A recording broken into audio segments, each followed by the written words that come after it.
10 minutes until the start time.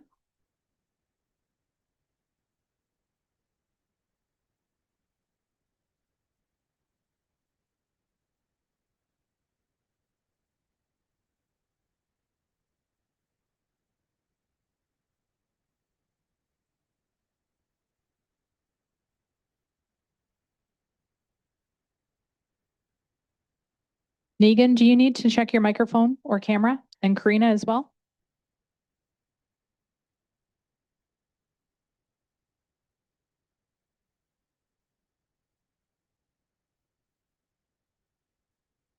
Hello, can you hear me? You're a little quiet, but yes.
Five minutes until the start time.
Going live in 1 minute, and we'll begin recording now.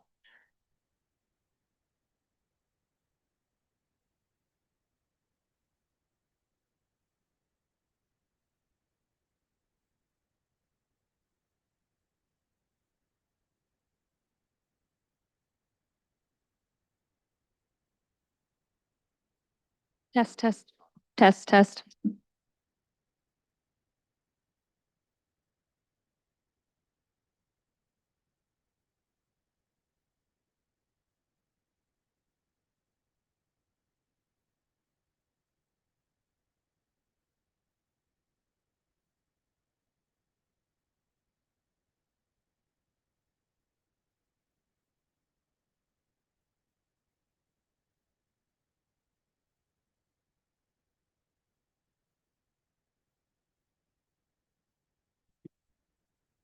Good evening. It is 6:30 p.m. Members of council are assembled when you're ready to begin. Thank you very much. Good evening, everyone. I'd like to call to order this regular meeting of the Council of the Town of Saugeen Shores. Welcome to all members, everyone in the gallery this evening. Great to see so many of you folks here tonight. Welcome to all of you, and welcome to everybody watching via the live stream. We're glad everybody's with us.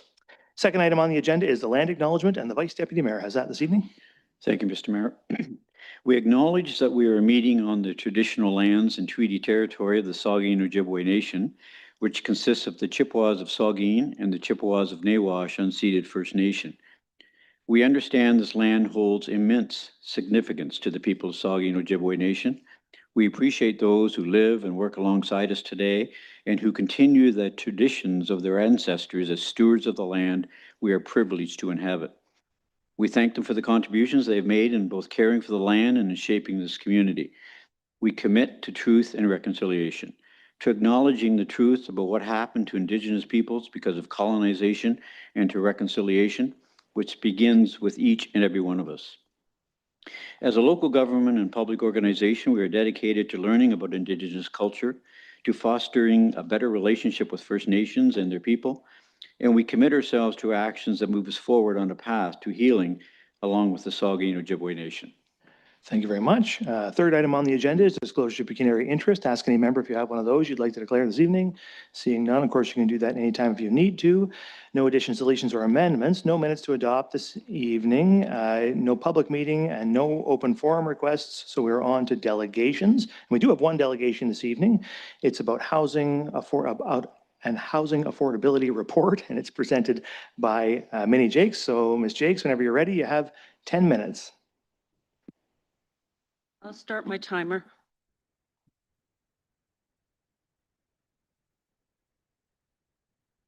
Good evening, Mayor, Council, and staff. My name is Minnie Jakes. I'm speaking tonight on behalf of United Housing for All, an advocacy group dedicated to raising awareness of our local housing crisis and urgent need for affordable housing for people of all ages in Saugeen Shores.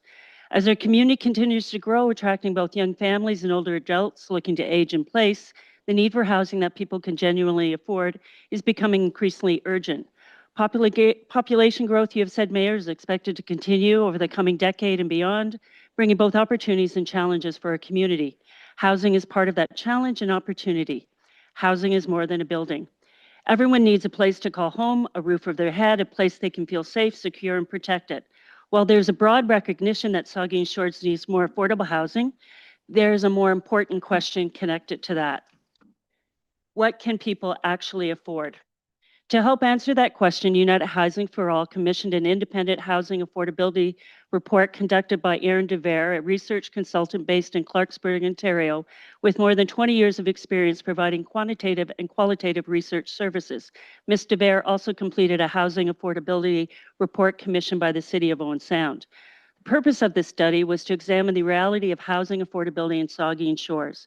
During January and February 2026, available rental housing options were reviewed, including apartments, houses, 1 to 4 bedroom units located in Port Elgin, Southampton, and within Saugeen Township. Shared accommodation and room rentals were excluded from the analysis. Throughout the study, we used the province of Ontario's affordability benchmark, which states that housing costs should not exceed 30% of a household's gross income before taxes. This evening, I'd like to share some of that report's finding, and they tell us about the gap between housing availability in our community and what many residents can realistically afford. Slide, please. The study examined 13 rental housing options available. These included apartments and houses ranging from 1 to 4 bedroom throughout Saugeen Shores. We did not poll landlords, but used the same tools as someone looking for housing. We searched online. The analysis found that even modest rental units often require household incomes beyond what many local residents earn. A household would generally need an annual income of approximately $60,000 to afford a one-bedroom apartment under Ontario's affordability benchmark. For 2-bedroom units, it would be $66,000, and even for more, $150,000. 3-bedroom units generally required between $75,000 to $140,000 annually, while 4 bedrooms were approximately $108,000. The most affordable options identified in the study were located in Huron Apartments, Summerside Apartments, and Somerset Place. Slide 3.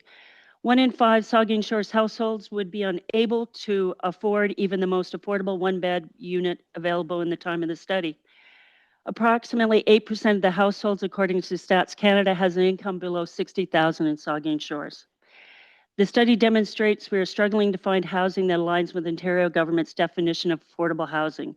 As we know, the Housing Task Force found that 40% of the people who work in Saugeen Shores don't live in Saugeen Shores. Slide 4.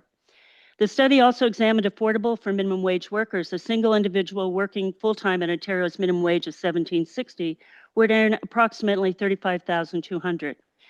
Under the 30% benchmark, they could afford approximately $880 per month. At the time of the study, no rental units meeting that price were available on Saugeen Shores. A dual income household, both individuals working full-time at minimum wage, earned approximately $70,400. Such a household could potentially afford a 1-bedroom and a limited 2-bedroom rental option. However, even for dual income minimum wage households, housing choices remained limited, leaving little room for savings or unexpected expenses. Slide 5. We also examined a sample household budget for a family of 3 renting a typical 2-bedroom apartment. The scenario assumed 2 adults, 1 child, and 1 used vehicle. Housing costs included rent, tenant insurance, utilities, and internet, totaling approximately $2,150 per month. With food, transportation, childcare related expenses, clothing, personal care items, and other basic household costs were included. Monthly expenses total approximately $5,625. The estimated monthly after-tax household income was approximately $4,900. This created a monthly shortfall of approximately $725 for that family. While government supports such as Canada Child Benefit and Ontario Children Benefit may offset some costs, the reality is this housing situation would still place significant financial strain on many families. This is not what most people would consider affordable. Slide 6. To better understand an earning potential, we also reviewed current job posting within our region. Retail positions were commonly advertised at approximately $20 an hour, representing an annual earning of $40,000. Office and admin positions were often advertised at $25 per hour, representing $50,000. Higher skilled positions were frequently advertised at approximately $35 an hour, which would be $70,000. These examples reflect the realities of many local employment opportunities. For an individual earning $40,000 annually in a retail position, no affordable 1-bedroom rental options were available based on the Ontario affordability benchmark. Even residents earning above minimum wage continue to face significant barriers. Slide 8. Similarly, an individual earning approximately $50,000 annually in an office or administrative position would still struggle to find housing needs. Many working residents who would traditionally be considered middle-income earners are finding themselves priced out of the rental market. Slide 9. I would like to highlight an important demographic reality. According to the census data of 2021, approximately 26% of Saugeen Shores residents are 65 years or older. And looking in this crowd, yep, that's right. Significantly higher than both Ontario and Canadian averages, which is 19%. So we have 26% on average. Ontario and Canadians average 19%. Additionally, 12% of our population is between the ages of 50 and 59. That means Saugeen Shores has an aging population that is expected to grow in the next years ahead. As more residents seek to age in place, our need for personal support workers and other healthcare professionals will continue to increase. The report even experienced personal support workers who would struggle to find rental housing that meets Ontario's benchmark for affordability. If we want seniors to age in place successfully, we must also ensure the workforce needed to care for them can afford to live here. At a United Housing for All Information Center last year, the director of the United Way, Francesca, who's in the audience, noted that many of her clients seeking utility assistance were employed single moms who were personal support workers.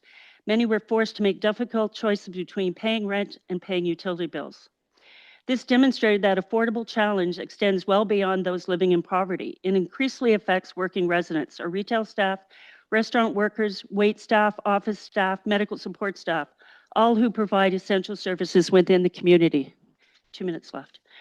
And our seniors who have lived and worked on community for much of their lives, they need housing as well. In closing, the study confirms what many residents, service organizations, and employers have been telling us for years. There's a growing gap between the cost of housing in Saugeen Shores and what many people can realistically afford. The purpose of this report is not to criticize development or discourage growth. Rather, it's intended to provide accurate information that help guide future planning, policy decisions, and affordable housing initiatives and pricing of affordable rental units and homes in our community. Whether we're talking about young families, seniors, single parents, retail workers, office employees, or personal support workers, this message is consistent. Many people who contribute to the success and vitality of Saugeen Shores are struggling to find housing that fits their income.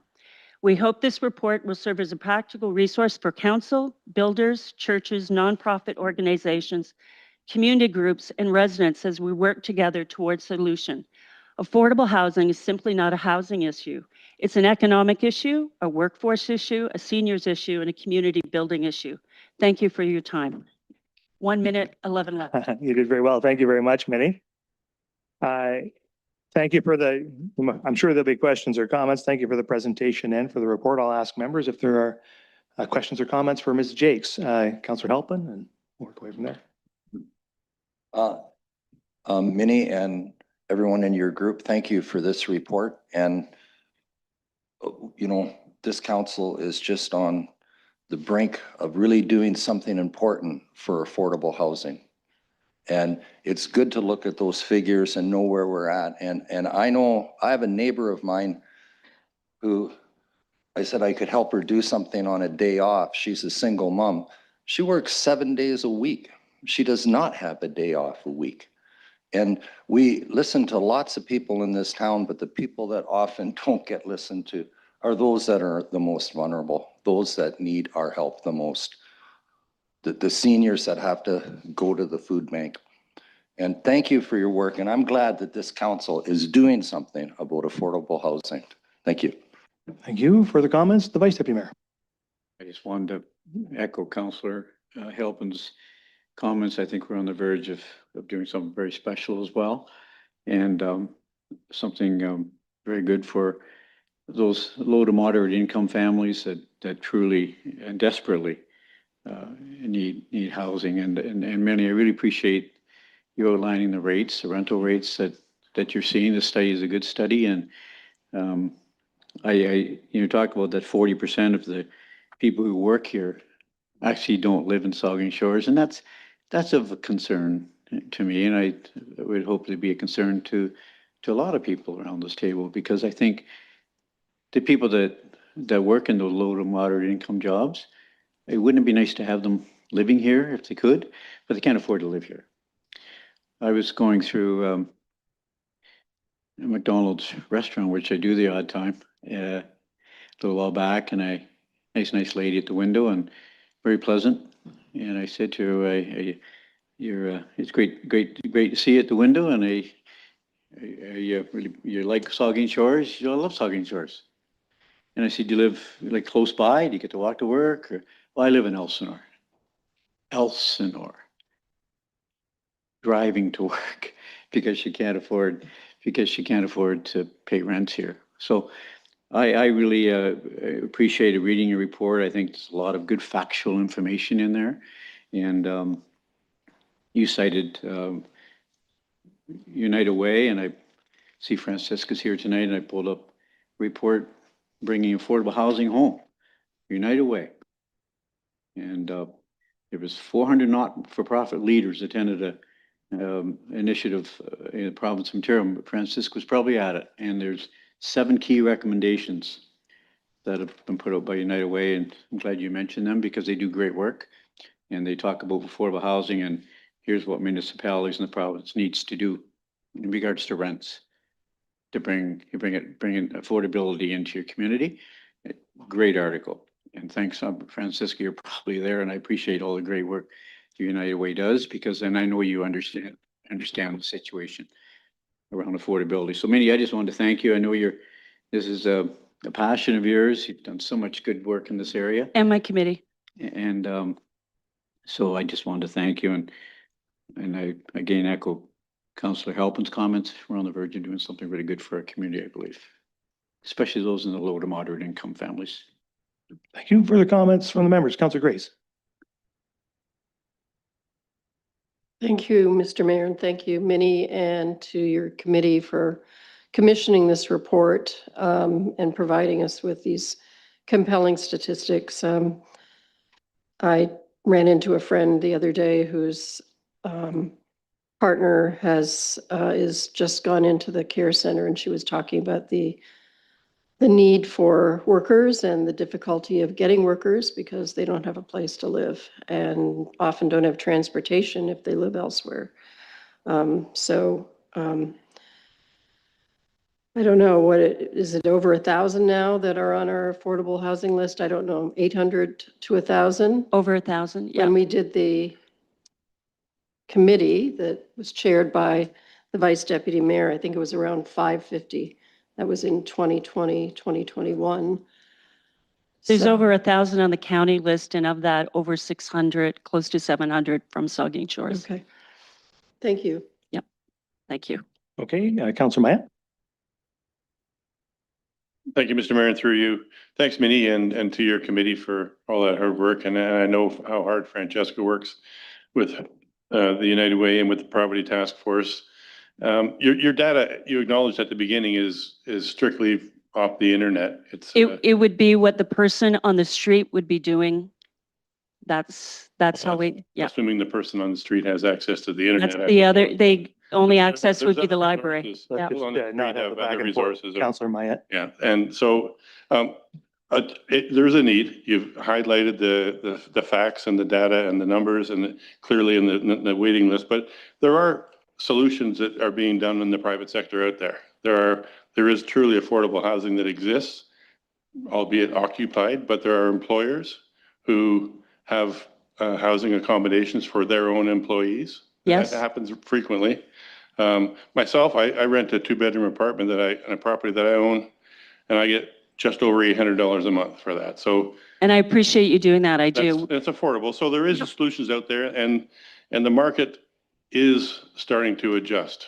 I've seen rents starting to, the lower end stuff starting to come down because it's a matter of supply and demand. So the community, through initiatives that this council has started with initiatives for people to build housing and build rental housing, are starting to have an effect.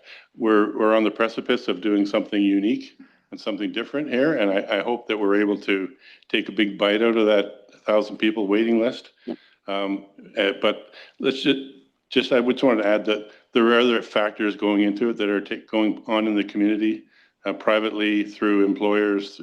There's, the community will respond in innovative ways when they can. And let's hope that between government-led initiatives, individual-led initiatives, and the overall market pressure, that we'll get to a point where everybody has a place to live. Yep. And dignified. And also the town does have their rental subsidy, which we appreciate. And that does help families and individuals. So yes, you're right. There are solutions out there, but the reality is that for the most people that are on the waiting list, they're living hand to paycheck because they can't afford the rents that are here. So yep, you're right, Dave. There are solutions out there. You're absolutely correct, but we need more support. Thanks. Thank you. Further comments from the members? The Deputy Mayor. Thank you, and through you.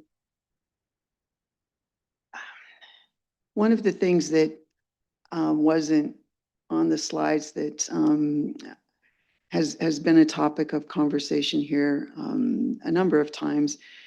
As somebody who will very soon be in the unhoused category, although in my case, it likely will only be temporary.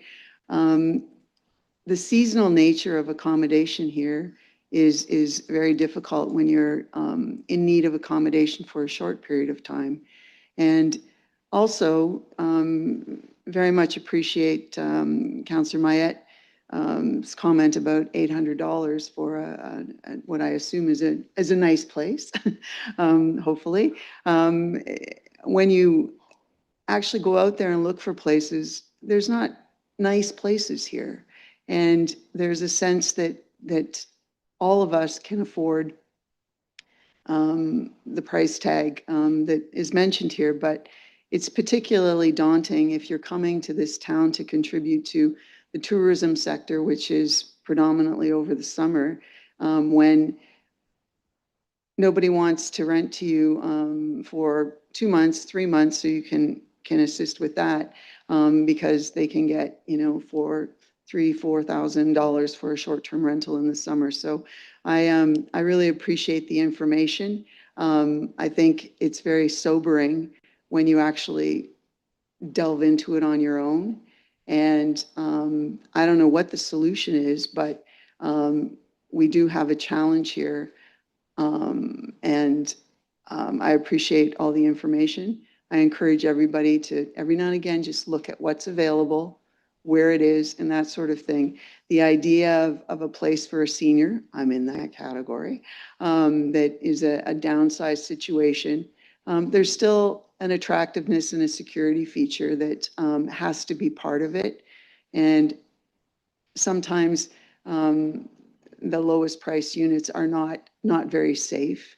And so I would encourage, a further report to kind of take a look at that aspect of affordability, because it's not just the price tag. There has to be amenities and features there that basically provide a quality of life that is appropriate for people.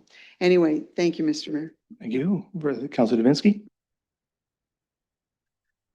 Thank you, Mr. Mayor, and through you, first of all, thanks to Minnie Jakes for your report.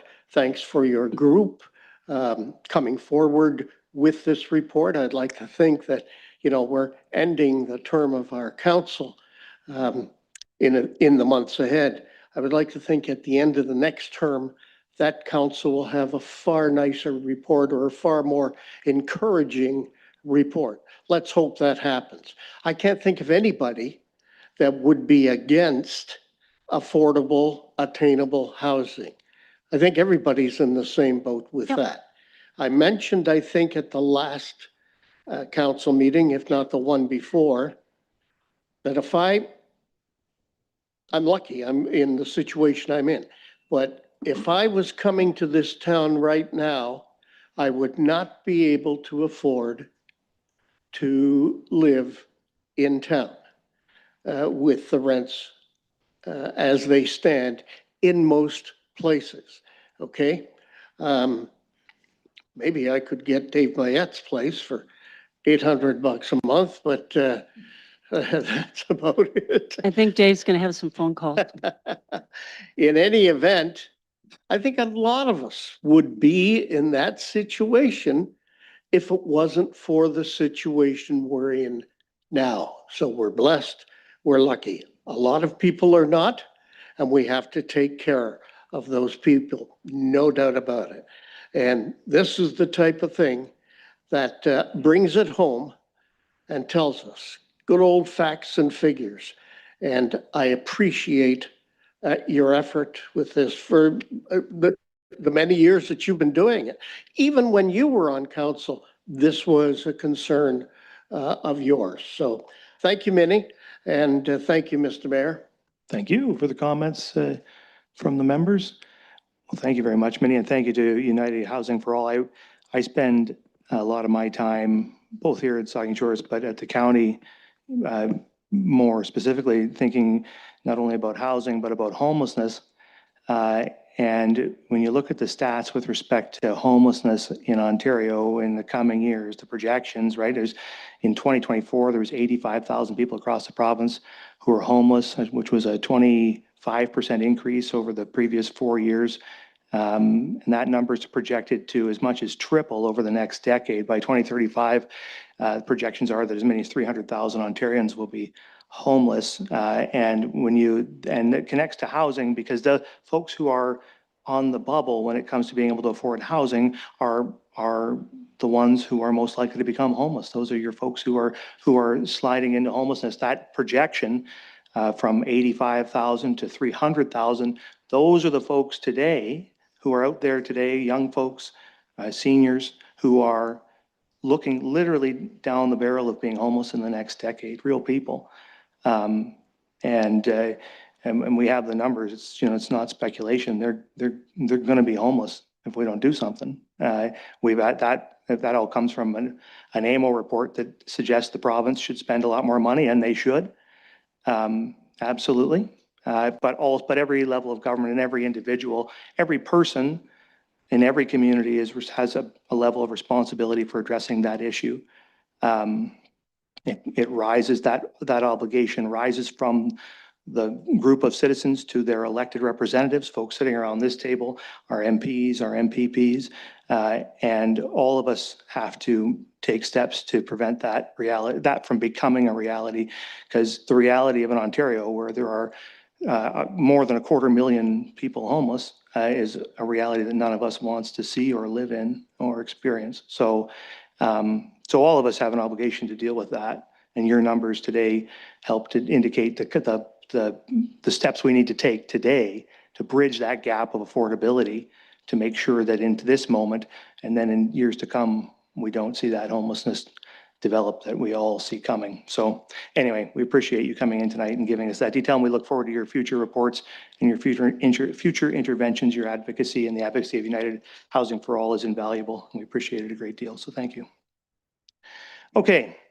So now we're on to item 9, reports of municipal officers. I would ask unanimous consent of council to move items 9.4 and 9.5 to the top of the reports of municipal officers. And all number of folks here interested in those items, so we may as well deal with them right off the top. Is there any objection to that?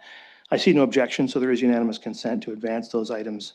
And so we will do that. So the next item then on the agenda is 9.4, zoning bylaw amendment recommendation Z 2026-019 Blue Water Affordable Housing and Park.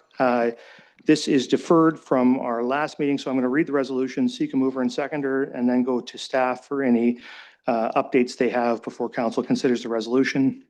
The resolution is that council approves zoning bylaw amendment Z-2026-019 Blue Water Affordable Housing and Park and bylaw 60-2026, and the council resolved that no further notice is necessary with respect to the minor change in the proposed zoning bylaw amendment in accordance with the provisions of section 3417 of the Planning Act. Is there a mover and seconder? Moved by Halpin, seconder Stack. So that's been moved and seconded. I'll now ask staff to give us any updates that you have for us since we spoke about this last week, and the Director of Development Services. Thanks, Mayor. So as you've noted, there was a public meeting held last week, and there were some comments and concerns that were raised at that meeting. And I do have a presentation that speaks to those concerns if council so wishes.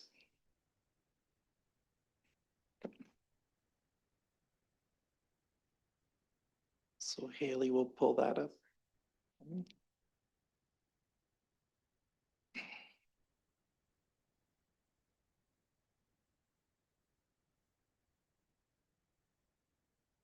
Thanks.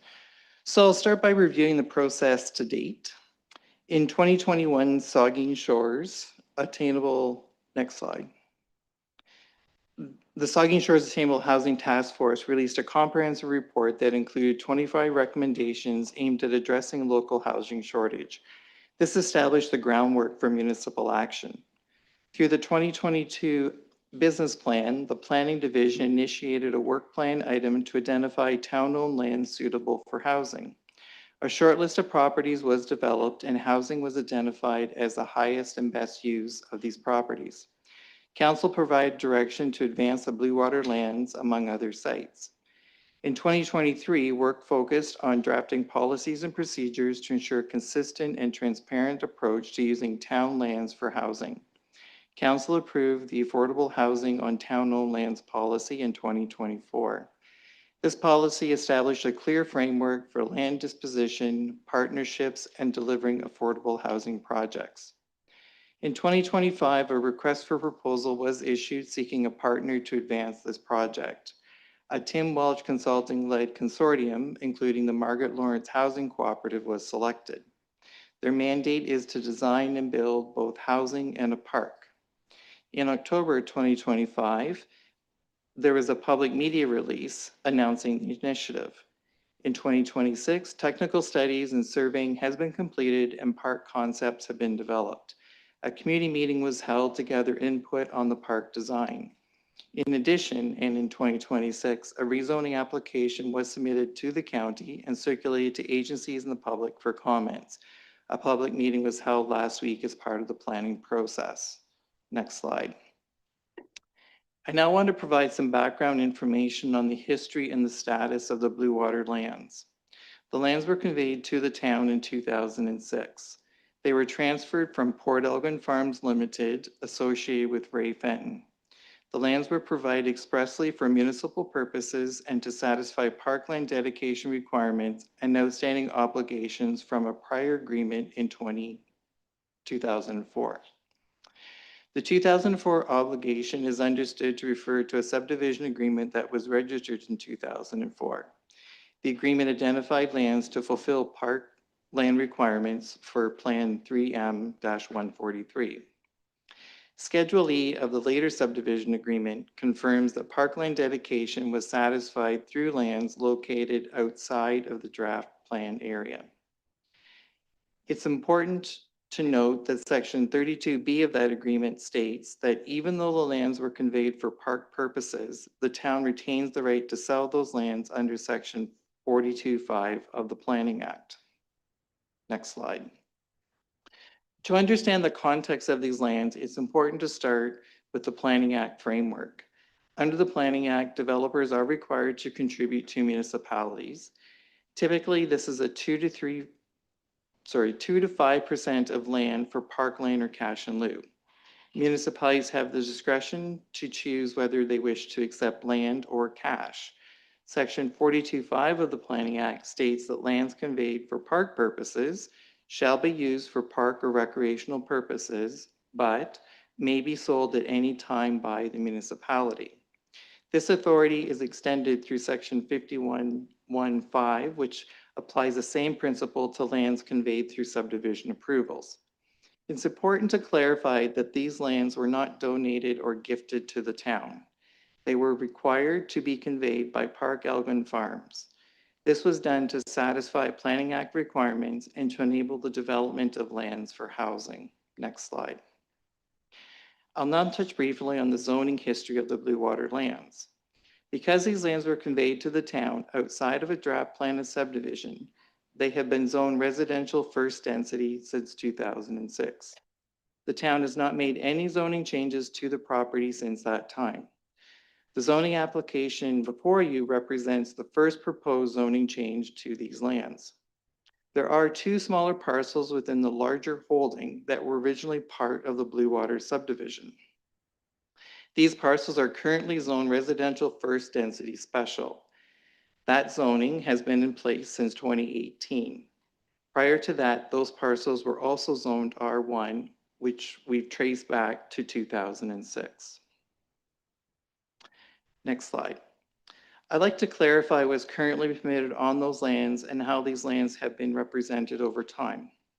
The lands are zoned residential first density, R1 and R1-84, which permits low density residential uses as well as municipal parks. Both housing and park uses are consistent with the existing zoning framework. The town-owned lands are surrounded by the Blue Water Draft Plan of subdivision. In some versions of the draft plan, the adjacent town-owned lands are identified or labeled as either park or residential zoning. It's important to clarify that these identifiers are not zoning designations. They are annotations added by a surveyor for reference only. The actual zoning has been R1 since 2006, and that zoning has not changed. Zoning can only be established or changed through a formal municipal bylaw, not through draft plan notes. Any representation made during the sale of subdivision lots regarding adjacent lands are not the responsibility of the town. Next slide. The town's official plan sets out how parks are determined. For a neighborhood park, the standard provision is 1 hectare per 1,000 residents. So that's the standard. Next slide. Neighborhood parks include passive and active parkland needs. They typically serve a radius of 800 meters or a 10-minute walk. The general size is no less than 2 hectares and includes a playground area. Next slide. There are 3 comparable neighborhood parks in Saugeen Shores. We have the Davie Park, the Eastwood Park, and the Summerside Park. Parklands within 800 meters of the Blue Water subdivision include Lake Ridge, J.H. Robertson Park, Waterloo Park, Port Elgin School Park, St. Joseph School. And this is a map just showing the location of the Blue Water lands and the 800-meter radius from the proposed site. Let's have order, please. Carry on, Director. Thanks, Mayor. As previously presented, here's a flow chart showing where we are in the process. And Council has seen this before. To advance this project, the zoning needs to be in place. In addition to the zoning, the land needs to be declared surplus. An agreement needs to be executed with the Margaret Lawrence Housing Corporation, and site plan approval is needed. As part of the next report on tonight's agenda, staff will speak to some changes being proposed to the site plan review process for this project. Finally, and as a reminder, there is a funding application to be submitted to the Build Canada Homes for this project. Successful application requires zoning to be in place, and there is a lot of interest in this program. Approving the rezoning application does not commit the town to subsequent site plan or park design approvals. These remain distinct and separate processes.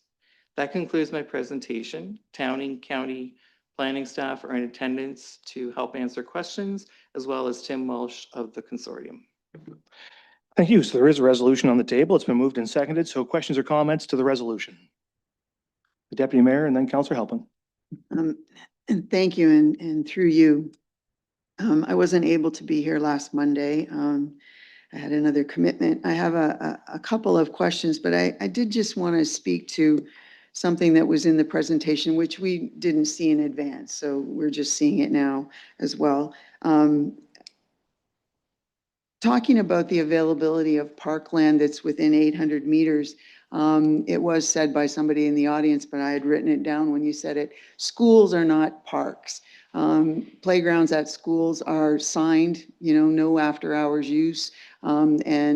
As much as, I've spoken up about how we should go after community use agreements with the schools related to their playgrounds, particularly in the summer, they are signed that way. So I don't think that that is really an appropriate comment.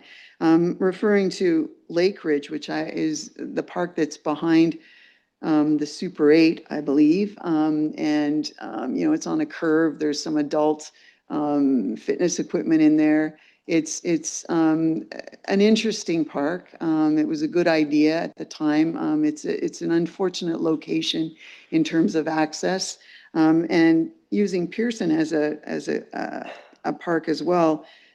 It's across the highway, and there's no easy route from very many places there to hit a point where you have a safe crossing, which would be at McDonald's or at Ralph's or at the Giant Tiger Plaza intersection. Anyway, so one of the items that I have on my list is we really do need more parkland in our community. And I've spoken about this before. As we keep improving density, we need more outdoor spaces. We need passive, we need active recreational spaces. We need greenery, we need nature. We need places where people can go when they're living in apartments or in tight quarters. I don't have a great deal of issue with the idea about affordable housing. Here's two questions. Where is the 183 units coming from? Why is it that number? Does the grant funding or the funding require that it be that big of a number? I wasn't here at the last meeting, as I said, but there was, I think someone asked a question about the total cost. So 50 to 70 million dollars, I think was mentioned, is like, what is driving the size of the residential part that, you know, an 8-acre site, to have less than 2 acres be deemed for parkland when it's municipal owned space, and we really do need, in my opinion, more parkland in the community, period, but particularly in this part of Port Elgin. And then even the draft drawing of the parkland shows a chunk of it being stormwater management, which you know, does, I guess, set up that there might be an interesting topography or an interesting kind of vegetation grow there, but it certainly is not necessarily space that people would be able to use on a regular basis or use safely most of the time. So one of my questions is, what is driving the big size of this? Where is that coming from? Maybe Mr. Welch could speak to it. Mr. Welch?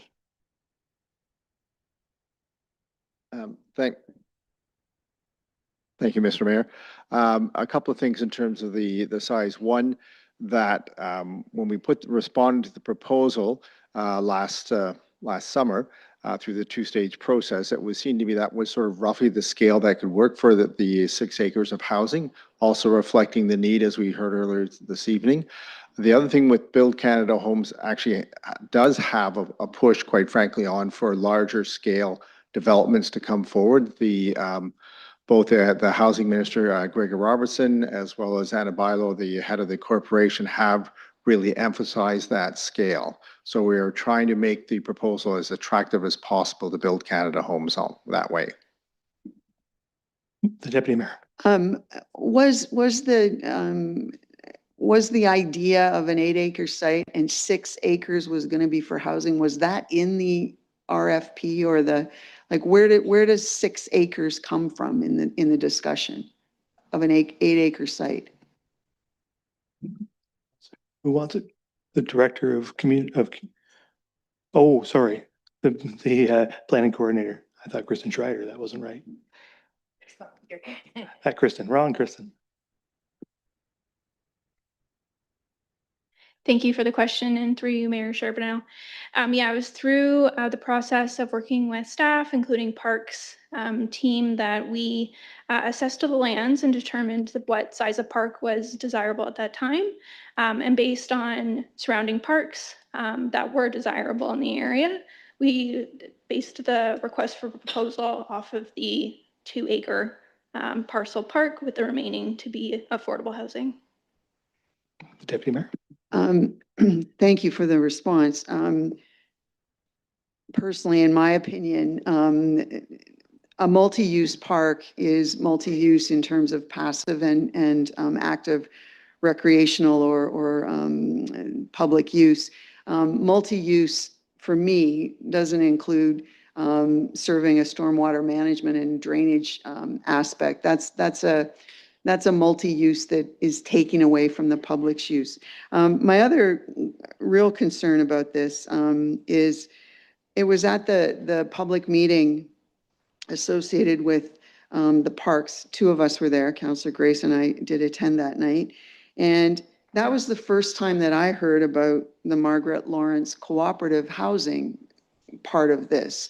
And the idea of co-op housing, it's creative. It's an interesting idea to look at. I'm going to confess, though, that I don't believe we have complete information. When you talk about a $50 to $70 million price tag, a long-term lease of public lands, all I've been able to find online about the Margaret Lawrence Cooperative Housing Group is that it's it's funded by the province of Ontario and administered by the city of Toronto. And that every time that I looked for it, it just comes up that they have 149 households in downtown Toronto. It's a 17-story structure, and it's a vibrant, diverse, and inclusive community. Well, I like the idea of a vibrant, diverse, and inclusive community, but is this it for the Margaret Lawrence House Cooperative? Is it one project that's 149 households, and it's in Toronto? It's administered by the city of Toronto. I'm just, you know, a long-term lease without us completely understanding who the players are in it. I know, Mr. Welsh, when you first were before us, a number of us looked you up and saw some of your projects, and that was very encouraging.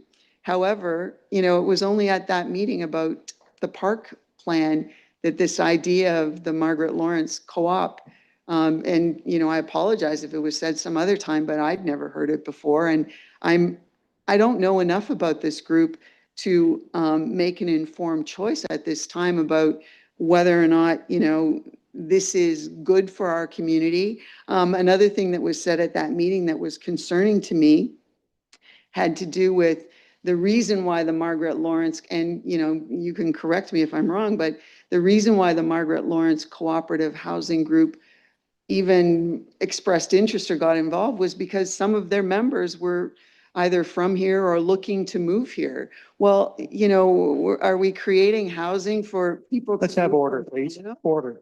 Let's have You know, order, and so I don't believe council has ever received a complete information package about a cooperative housing corporation that, you know, and again, what I found was their funding is all from the province of Ontario, and their building is administered by the city of Toronto. Who's going to administer something here? Is that going to fall on the town? I would have liked us to have received a package about a very important piece of this puzzle, because it's concerning to me that we're being asked to do something in the long term that we don't know who the players are. So if there's anything that can be said about the Margaret Lawrence Cooperative Housing Group that goes beyond what I found online, I would very much appreciate that. Yeah, so that relates to the next item on the agenda, Deputy Mayor. For the moment, we'll stay focused on the zoning decision. And then the next item, 9.5, is with respect to that. So we can take questions or comments on that one at that time. Okay, so we'll go to Councillor Halpin and then Councillor Grace. Thank you, Mayor, through you.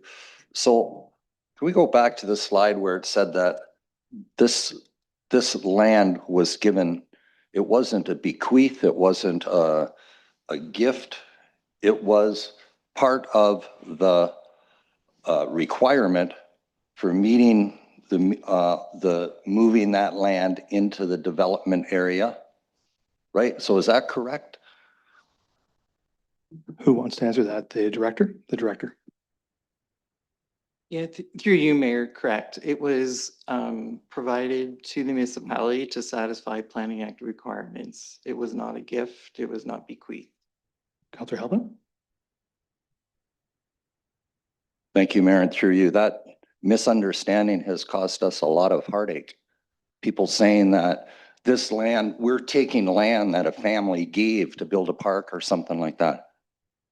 That's caused a lot of misconception and a lot of misinformation. We always, you know, it's our job at council to listen, and we're listening to people. I've read all your comments and everything like that. And the people you often see at the council meetings are the people that are more mobile, people with more money, people who are more financially established. The people, Let's have order, please. Let's have order. Let's have order, please. Let's have order.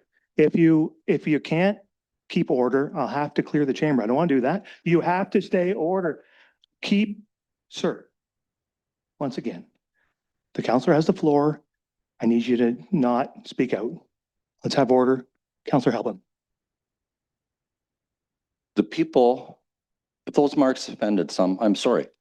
The people we often hear for are, you know, the people we don't hear from are those that are the most vulnerable in our society. The people we don't hear from is the single mom, like I know, that's got working 3 jobs. We don't hear about the senior that's going down to the food bank. When I ran for council, I went door to door and I knocked on doors and I asked people what their concerns was. And housing came out on the top. When I got elected, I worked hard as many people have worked hard at bringing some affordable housing to this town.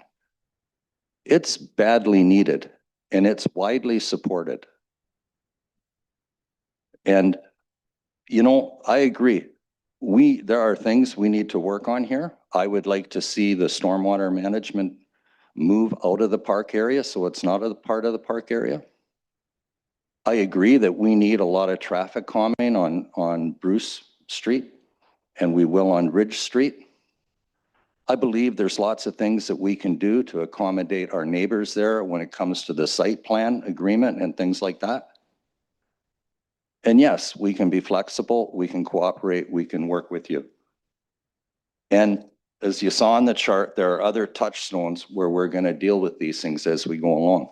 But we need to move this forward today. We need to move the zoning forward to get it changed. And we need to listen to everyone in this town. You heard the report on housing that we heard right before this report. And we have a chance to do something about it. And I think we need to do something about it. And just one other thing very quickly. We've done the traffic studies. We have a traffic master plan. We have a park master plan. We have a 38-year plan for our freshwater and wastewater system. We can meet this growth. We can handle it. And it's desperately needed. Thank you, Mayor. Thank you. Further comments? I got Councillor Stack and then Grace. Thank you. So I just had one question. There's been a lot of feedback around whether we're doing other affordable housing developments, and I know the answer, but I just looked to the Director of Development. Can you just walk us through the other lands we're looking at for development of affordable housing? I think Habitat for Humanity is the one that crosses my mind. The Director of Development Services. Oh, Yeah, through you, Mayor. Yes, there's what we refer to as a Wilson Affordable Housing Development that is currently in process with groundbreaking scheduled for this year.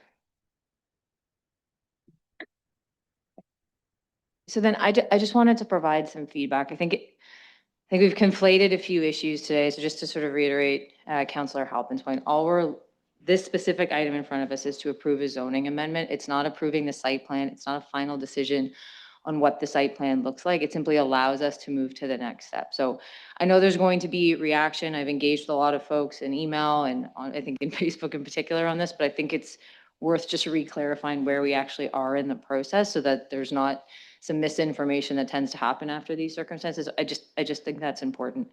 And one thing, just when I look at this and sort of listening to Minnie's report, we had a quick chat at the restaurant the other day about it ahead of it. And what struck me is I think we'd made the comments about the PSWs who often can't afford to live here. And I just thought two things. How interesting would it be to be dependent on PSWs who get stuck in a snowstorm and can't make it here because they can't afford it? So I think it's important that every person who services the community has an opportunity to live in it. And when I was reading through some of the comments, in particular on Facebook today, someone said, let's bring back the buses, have them live outside and bus them in. And I just thought, is that the place we want to live? Is that the community we want to develop? And I think the answer is, I see lots of heads. I think the answer is no. So I think what we're doing here today is simply approving a density change. And, I've said this before, I've approved buildings that are right near my backyard. Like I sort of act on what I say here. So I think it's important we take this step so that we can talk about the site plan. We can talk about traffic calming. I'm going to push the traffic calming. I said that in the last meeting. I'll continue to do so. I think the site plan, as we did at Ivings Drive, can be improved to address the concerns. Again, I made the comment yesterday. I'll make it again today. I don't like the notion of the drainage pond being part of the park. Like, that has to be changed. It's not appropriate for kids. I think we can all agree that that's not what we would want our parklands to look like. But I think we have to be realistic that this town is growing. It's not going to stop. Like, I didn't grow up here. I didn't get educated here. My first 2 jobs weren't here. I moved here at 29 as an articling student. And the only reason, let's be very clear, the only reason I could afford it is because it was dirt cheap to live here. I did not make a lot of money, and I owed a boatload of money to the government for my loans. And the only reason I was able to actually survive those first 2 years is because my rent was like $1,100. So I think we just need to contextualize this a little bit about how the community has changed and how it's growing. And it's growing because there is demand, and many of you have bought houses in new housing developments. So I think to suggest we can't have growth is just, it's a nice idea, but it's just not practical. But I think what we can do is work on the site plan to get the issues around the parkland in particular addressed. And I think that's what certainly that's what I'm prepared to do, but I'm not going to decline a zoning amendment before we've had a chance to talk about the things that matter, which is the site plan. I think that's where we really have to have a conversation around site plan and around traffic calming. Thank you, Councillor Grace. Thank you, Mr. Mayor. I do have a question for Dwayne first, and I don't remember which slide it was, but at one point there was a comment about Schedule E, and it said that the parcel in question was outside the draft plan of subdivision. Could you elaborate on what you meant by that, please? The Director of Development Services. Thanks, Mayor. So there was, again, I'm speaking in terms of speculation because I actually wasn't involved directly in that, but my speculation just in terms of that the development was moving forward and it was identified that there was a parkland dedication requirement under the Planning Act. And rather than make that part of the Planning Act process, there was an agreement whereby the developer indicated, again, it goes back to cash versus land, whereby the developer said, I would prefer to give you this land than to give you cash. So. The councillor. Thank you. And thank you for walking us through those steps. So I'm not going to go through those because people heard those.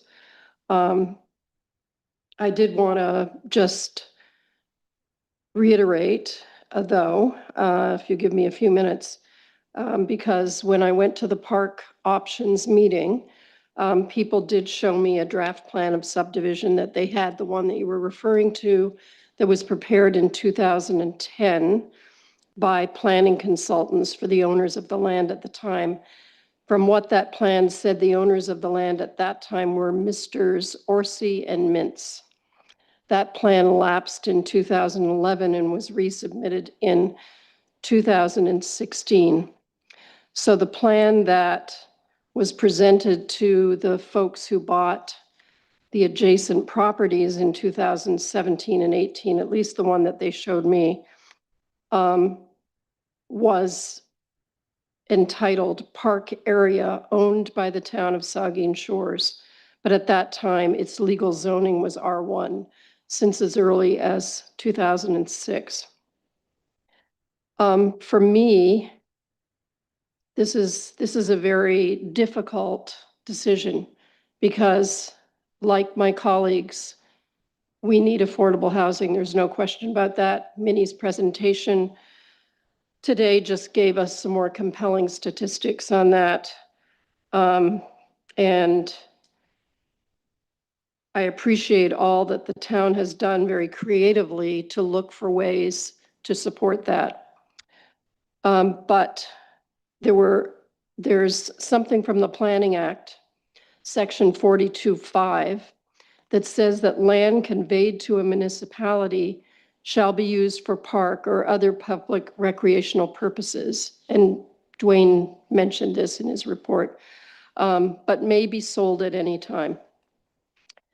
So we own the land right now. And the Planning Act says the land conveyed to a municipality shall be used for park or other public recreational purposes. It may sell the land at any time to use it for other reasons that are considered to be for the good of the community, the best use of that land. But right now we own the land. And for me, just as a matter of my conscience, I can't approve this, even though I think it's a great project. I've been enthusiastic about it since it was presented to us. And I have considerable regret in not being able to support the rezoning at this time. It's my question about the question of the ownership of the land and how that will be settled. And I have to have that clear in my mind before I can support it. Thank you. Okay, thank you for the comments. The Vice Deputy Mayor and then Councillor, oh, sorry, I had Davinsky first, apologies. Councillor Davinsky, Councillor Mayette, and then the Vice Deputy Mayor, sorry. Okay, thank you very much, Mr. Mayor, and through you. And the park's too small. That's how I feel. I agree with Councillor Stack that we somehow have to remove the holding pond, or whatever it is, whatever you want to call it, and let that be parkland as well. 2 acres is like 2 ordinary homes together with a small backyard, backing onto another 2 homes together and a small backyard. That's 2 acres, approximately, that I measured out because I wasn't sure what was happening. And that's pretty small. That's postage stamp to me. The other issue in my mind, much like Councillor Grace, is that the high density that is proposed for this area, to me, is simply too dense. Maybe we can cut back a bit. And that's the question I want to ask Mr. Welch. It's we have we have the apartment buildings, we have the double stacked townhouses, and we have the ordinary townhouses behind the daycare. Can some of that be cut back and still be viable without being so what I feel as cramped? Could I ask that question through you, sir? Yeah, sure. Mr. Welch?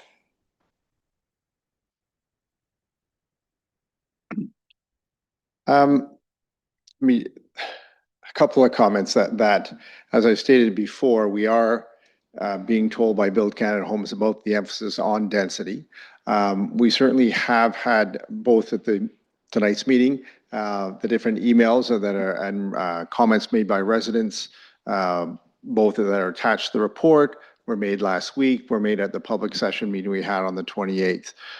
So we are certainly open to try and look, can we have a more efficient design that could open up a little more space. We certainly can have, we're certainly open to having discussions during the site plan process on that.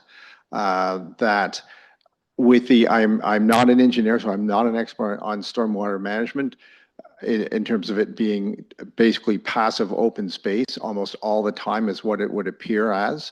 We could sort of look at other ways. Is there ways to move that differently within the overall site? We're certainly open to looking at that as well. If I may, Mr. Mayor, through you to Mr. Welch once again. You mentioned you might be able to rejig, but you didn't say, could you cut back on some of the density and would it still be a viable project? Thank you, Councillor. And that question of viability is really important in terms of financial viability. The funding that's available through Build Canada Homes is limited. Generally, we're expecting about 1/3 to be through a contribution or grant, and 2/3 through a mortgage that will need to be provided. We will try to see if there are ways to accommodate that if there's too much reduction because of all the infrastructure costs of the various pipes, et cetera. It does get to be more expensive per unit the more you reduce the density. That being said, I think we are open to trying to look for some ways to accommodate. I can't pick a number out of the air right now standing here. I think we are going to try to look for ways to incorporate some of the feedback, everything from different trees to have more shading's not the right word, between the backyards, et cetera. And I think we can look at that. If we can have a project as we go through in the next number of weeks, working towards a potential site plan that has a modest reduction in the number of units, but still makes it financially viable, absolutely, we can look at that. Okay, thank you, sir. That is encouraging, but until we get to that point or a definitive point, I too can't support the zoning bylaw amendment at this time. As mentioned by Councillor Grace. And I think it's too dense. High density is good. It's too dense, be crammed. Will it be what people want? The R1s back and single family housing? Those days are over, I'm afraid, and that won't happen. Or I suppose it could. I'm not going to say won't, but I suppose it could. And I'd be happy with that. But nevertheless, we're dealing with affordable housing here. I'm just not ready to go and change the amendment, sir. Thank you very much, Mr. Mayor. Okay, thank you. I had Councillor Mayette next, and then the Vice Deputy Mayor. Thank you, Mr. Mayor, and through you. What we're being asked here tonight to do is to change the zoning from an R1 to an R4 density for this 8.6 acres of land that was conveyed to the town as part of a parkland dedication arrangement that was done so many decades ago. The plan that was presented to us last week showed that parcel of land being divided into three distinct sections. So first question is, why are we being asked to change the entire 8.6 acre zoning when the part of it is going to remain as a parkland? The CAO will speak to it. Through you, Mr. Mayor. The map that was attached to the zoning bylaw amendment notes that the R4 zoning would be at the south and the north ends, and we're looking to put the open space zoning on the park area in the middle. So again, as the director articulated earlier, the entire property right now is zoned R1 residential. There is no parkland zoning on that property. But R1 includes parkland. Through you, Mr. Mayor, R1 has a provision in it that will allow parks. Parks are generally allowed in most of the zones. Councilor Mayette? But it would be, otherwise a park would be like OS, open space? Okay. With regards to the density, I too have serious concerns about the density in that location. So if you're going to build a housing development, the formula is pretty straightforward. The cost of your land, the cost of your taxes and insurance and conveyance, the cost of your materials and your labor to build it, and then you add all that up, and then you pay your mortgage or wherever you've financed the project, and then you divide that by the number of units, add in a little bit of profit, and that's how much you can charge for rent. So in the case, what we're talking about here is we're taking that significant cost, which is the land purchase, out of the equation, which allows for the developer to make this successful, in addition to the almost quarter or 1/3 if the grant is successful. So it's the total cost, I think it was up to $70 million. And then we're looking at possibly the developer's possibly going to, if successful, get up to $20 million. So there's $50 million of development. If you were to have to buy that land, I'm not going to speculate how much it's worth, but the land cost is a significant piece. And that's what we're able to do to make this affordable. This is some of the most developable and by extension, some of the most valuable land we have other than maybe right along the waterfront. This is one of the, it's a choice piece of land and and it's already zoned for housing all the way out to County Road 25. We're not selling the land, as was mentioned by Councillor Grace, as one of the options that the Planning Act allows us to do, either make a park out of it or sell it. We're not doing either one of those things. And part of it is going to remain a park. So I do have some fundamental problem with the way that we're going to convey that land. And I look forward to the Margaret Lawrence conversation, the next item. But to me, the 2 acres with a stormwater pond is not big enough. And I think it was decided very early in the process that it would be a 2 versus 6.6 acre ratio of parkland to housing. Presumably, it was done with good intentions, but I don't believe that that satisfies what's required for parkland in the area or the intent that that land was conveyed to the town with. So unless we get to somewhere in the ratio of 4.6 to 4 acres, being 4.6 for development and 4 acres for park, then I too would have a difficult time in supporting this zoning change right now. Thank you. The CAO has a comment. Through you, Mr. Mayor, and I just wanted to clarify a couple of pieces. Again, it's why we included the official plan information in tonight's presentation, is that council sets those ratios through the official plan. It's our guiding document that staff use, so I just don't want to leave this room with the impression that staff randomly picked out a 2-acre parcel. It was set through 2 pieces that council approves, and that's one, the official plan, and then secondly, our guiding document is our park and recreation master plan. And I'll just offer that that document is significantly out of date. It does need a refresh. It's not something that we've undertaken to date, but if council wants to respond to the development pressures and wants to make changes to the way we approach how parks are developed in the town of Saugeen Shores, those are the 2 pieces that council has control of to set the tone for these developments. Councilor Maya? Thank you for that clarification, and I appreciate that. And I also appreciate that the master plan for parks is out of date. But I, for one, don't need a master plan to tell me that there's a need for more parks in that neighborhood. Although it would be nice to have a document to back it up. Okay, thank you. Councilor, or pardon me, the Vice Deputy Mayor. Thank you, Mr. Mayor. I think it's no secret, won't hide behind it. I absolutely 100% support this development. I think we're, could be on the verge of assisting 184 families find affordable housing in this community. And, you know, right around this entire table for the last 5 years, every one of the, I believe this was the case, every council member around this table said, we really do need to support affordable housing in this community.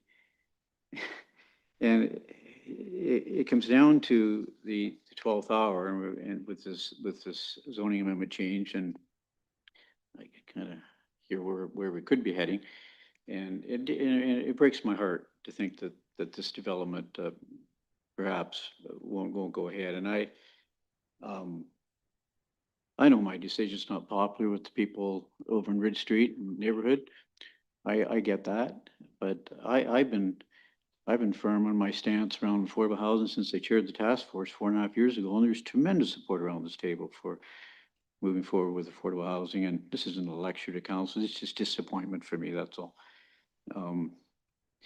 You know, I was at a physiotherapy clinic today, just getting a little bit of work done on my aging body, and I talked to the head of the clinic, and she talked about expanding her business another 1,500, 2,000 square feet. She said, I really like to do that, but Mike, I can't attract employees here at the cost to live in this community. And so I'm not sure it's going to be possible. And people are saying, well, physical therapists make a lot of money. Yeah, they do. But they also come out of school with a lot of debt. Councillor Stack mentioned a whole lot of debt you got to pay off debt. And you know, and there's other businesses want to set up in this community, and that takes employees, and employees that are maybe making $15, $16, $17, $18 an hour. And I take a look at Mindy's report, and 40% of our workforce lives outside of Bone Sound because they can't afford, or out of Saugeen Shores because they can't afford to live here. That disappoints me. One of the comments I read, I read all the correspondence, by the way. Thank you to everyone for sending the comments. And one of the comments was, why do you have to put all the poor people in the same area? That breaks my heart. It really honestly does. These people are human beings. And it breaks my heart to hear that don't put all the poor people in one area. These people are human beings. And I said it at the last meeting, I'll say it again. These are the same people that work at, not to stereotype, work at the Harveys and Swiss Chalet and McDonald's and Walmart. And I talked to a lot of those people when I chaired that housing task force, and Councilor Grace was on that committee. She heard the comments from those people that are hurting in this community. And this is a chance to help 184 families. Now we have an application wait list of 1,500, over 600 right from here in Saugeen Shores. Kind of a dent with that putting into it. And I just, one thing I want to say, if this was approved, I think parks like Super 8 Motel Park, for example, I call it, we need to really place some equipment in there and turn that into a real usable park for members of the public. That one, what I call the White Elephant Station, I drive by and rarely see anybody using it. I don't know what's going on with the tire swing over there. It's fenced off. I hope that gets fixed, but there's an opportunity to expand that park. I'm really disappointed with the Blue Water District School Board. And people say it's out of bounds, don't use. I coached with my son, girls fastball 3 years ago, and really had a great time. We use that park once a week. And went and used the ball diamond. So I don't know whether they stopped, people stop signs there, but I think we need to really talk to the Blue Water District School Board and make that space usable, because that's a shame. That's really a shame that we can't use school grounds for a public park. That really does need to get changed. And so I think negotiations should really start immediately on that. Anyways, I said love, but I wanted to say last Monday night, I just think this is a great opportunity to do something good for our community. I know the residents are upset about, not getting enough parkland. I take a look at, and I just want to challenge council with this. If this doesn't go ahead, and we own another piece of land at Beaner that's got parkland written all over it. There's 5, 6, 7 acres we own. Those people from Joseph Street and Bruce Street have been lined up to oppose that. If we sell Cameron Park, we could be deemed surplus. We did buy 100 acres at Lamont Sports Park. If we deem that Cameron Park is deemed surplus, I can guarantee you the residents from that area are going to line up to not support affordable housing. The problem's not going to go away, folks. It's just not going to go away. If we're serious about addressing affordable housing, then let's address it. Let's address it. And some of the questions that are being asked tonight, anyways, I'm just, I think it's time we address affordable housing and sooner than later. Thanks very much. I got the the deputy mayor, and then Councillor Stack. Thank you, Mr. Mayor. A comment and then a question for clarification. And again, I realize I wasn't at the meeting last week, but at the park meeting, which was described as being about the park specifically, but I read something in one of our reports that it was also the introduction of all this other stuff too. And certainly we saw this. It was very evident to me sitting there that there was concern about the stormwater pond. There was concern about the size. And I'm genuinely surprised that none of that was kind of picked up with us. So I appreciate, the comment that Mr. Welsh made about, the potential to tweak this, tweak that, and Councillor Davinsky said something, but I would have expected that something might have been tweaked already that at least showed that some of what's being expressed has been heard. My question for clarification, though, is I know that we got the timeline, and I do agree with some of what the Vice Deputy Mayor said, and I don't think any of us are opposed to the idea of affordable housing. Certainly, we've passed an awful lot of things here where we've had developments that we were told there was going to be affordability, we're told there was going to be accessibility, and generally we discovered that it didn't really amount to much. So I think we've been, as a council, very supportive, and so I understand what you're saying. I also appreciate the density comments, but the timeline that was there sets up that there's other touch points where council has something to say. I'm incredibly concerned, though, that the ball rolling will make those touch points more difficult and to address. So, and we keep hearing that we have nothing to say about site plans, but then we're going to have something to say about site plans. But, I don't know what that means. And again, I don't think we've received enough information about how the whole thing's going to unfold. But what are those touch points, and what, and there's, I think, 3 of them that beyond tonight where council has a decision to make. What does that really look like in reality? Like, what does that mean for us? CAO. Through you, Mr. Mayor, and I did speak to this at the last meeting, and so apologies for not getting that information across to you, but the town is the proponent on this application. So I made the analogy last week that it's similar to what we did with the Aquatic and Wellness Center here. So we can require as many meetings of ourselves as we want to have in order to get the site plan to where we need it to be, that the council is happy with it. So again, we're the proponent. We put out the request for proposals on it. Mr. Welsh and his consortium bid on it, and we accepted his proposal in October 2025. But it is up to us what the final form looks like, and this council can have as much involvement in that as they see fit. Okay, Councillor Stack. In order to pass the, like, I know what the answer is probably going to be, but I'm going to try it anyways. Can we make an amendment to the bylaw to mandate, to make a commitment to the public that we're going to increase parkland and we're going to put in traffic calming? Comments from staff, CAO? Thank you. Through you, Mr. Mayor, I think the best way to do it would be for council to pass another resolution directing staff. I don't think you can do it within the bylaw, would be my recommendation.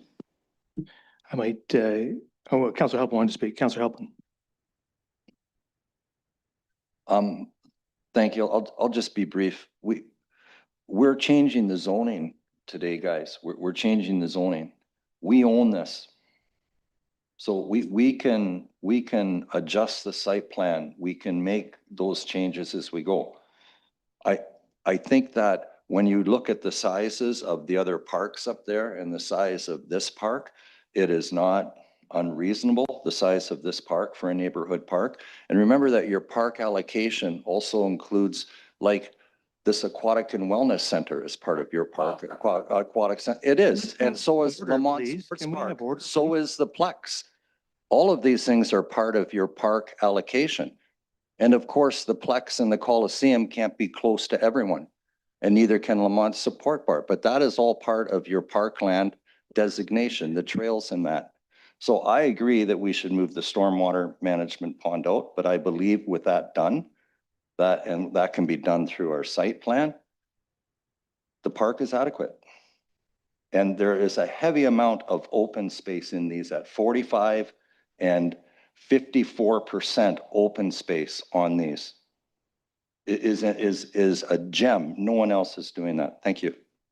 Thank you. Maybe I'll make a couple of comments since I haven't spoken yet. I really appreciate everybody being here tonight and all the comments and all the passion. Lots of folks, as you're rightly so, passion what goes on in your neighborhood, concerned about what's going on in your neighborhood, and there's no surprise there. I think actually I was very lucky when I was I just came out of university. I was able to buy a house. I was able to buy a house at that time. It was on Pearson Avenue, right in your neighborhood. I lived there for 5 years. And at that time, a lot of those homes beyond there weren't there. That was only 20 years ago. And I remember being in high school and Pearson Avenue was the end of town. And there was nothing out there at all. And that was right around the time when I first got elected to council. I was just looking at the information today. It was like 3 or 4 days after we were sworn in to my first term of council when the deal was signed, or when the letter came from Port Elgin Farms dedicating this piece of property. And it would have been great at that time if our town had had the foresight to require additional lands be required for affordable housing, right? Or we had been able to do that. There isn't even really the tools to do that. You couldn't, there's no inclusionary zoning power. There's no way to require affordable housing. Really, every housing development that happens should have a component of affordable housing in it. And as our town has grown over the years, we haven't added density. Most of our, you look at a zoning map of the town of Port Elgin, for example, it's almost all R1. It's all single family homes, which was developed over decades and decades, right? Right from over, most of 100 years, single family home after single family home. And we didn't require density in all of those developments. And had we done so, we probably wouldn't be where we are today because we would have more of that density available. And we didn't require additional density in these developments that we're talking about now, in these neighborhoods that you live in that neighborhood that I lived in, and in the neighborhood that I still live in. We didn't require density, and we should have been doing that. So now we are where we are, and you always have to deal with the reality of the time you're in, the situation you're looking at. That's all you can do. And the reality of where we are now is, in order to get affordable housing built, truly affordable, government has to come to the table in some meaningful way and provide land at zero cost that's serviceable. That's the only way you can get affordability in real life. So how do we do that in the town of Saugeen Shores? Well, this is what the council's been looking at for a few years. And how we do it is looking at the lands we own and trying to figure out which ones we could use to get some affordability, to offer land up. And so this was a piece of property that seemed most obvious. It's undeveloped, doesn't have a park on it or anything right now. It's nothing there. It's unlikely that we would build a 2-acre or an 8-acre park, but we don't have other 8-acre parks. So some portion of that land, it seems reasonable, could be made available for housing. And that's where we've wound up today, understanding that we need to come to the table with land, understanding that we only have so much land. This is a piece of property we can do that on. So that's how we ended up where we are. We did that all around this table in public. So, here we are, and we have to, and it's difficult. It's a tough decision.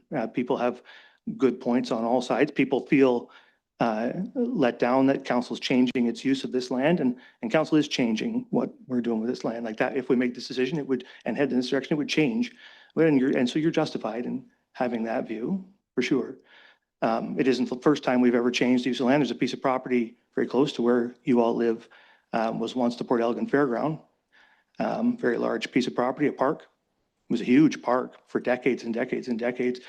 All sorts of fairs and all sorts of stuff went on there. There's pictures of them drilling during the Second World War in there. And now it's the Port Elgin Tourist Camp. At some point, the council decided to convert it to housing. I'd say it's seasonal housing, but it's a housing development now, and was once a park. With the Wellington Street Bruce County building is on a piece of municipal land, granted a brownfield redevelopment, but we used municipal land to enable that affordable housing development. So we've done it before, and here we're looking to do it again. And so, all I can ask is your help, right? The help of the community to do this thing that we badly need to do with the limited number of options we have available. We have a limited number of options, and this is an option we have. So I just, I support it. I do support it. I will support it. I think it's necessary. Is it perfect? No.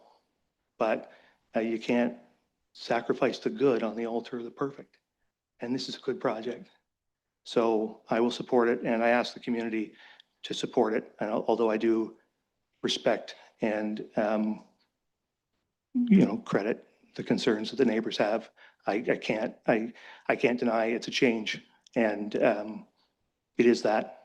And so I recognize that, but in weighing all the options, I feel feel no choice but to support the project. Those are my comments. We'll come to Councillor Grace and then others. I just wanted to clarify something. A lot of the emails that have been sent and even some comments about density around the table, this is a medium density project. It's not high density.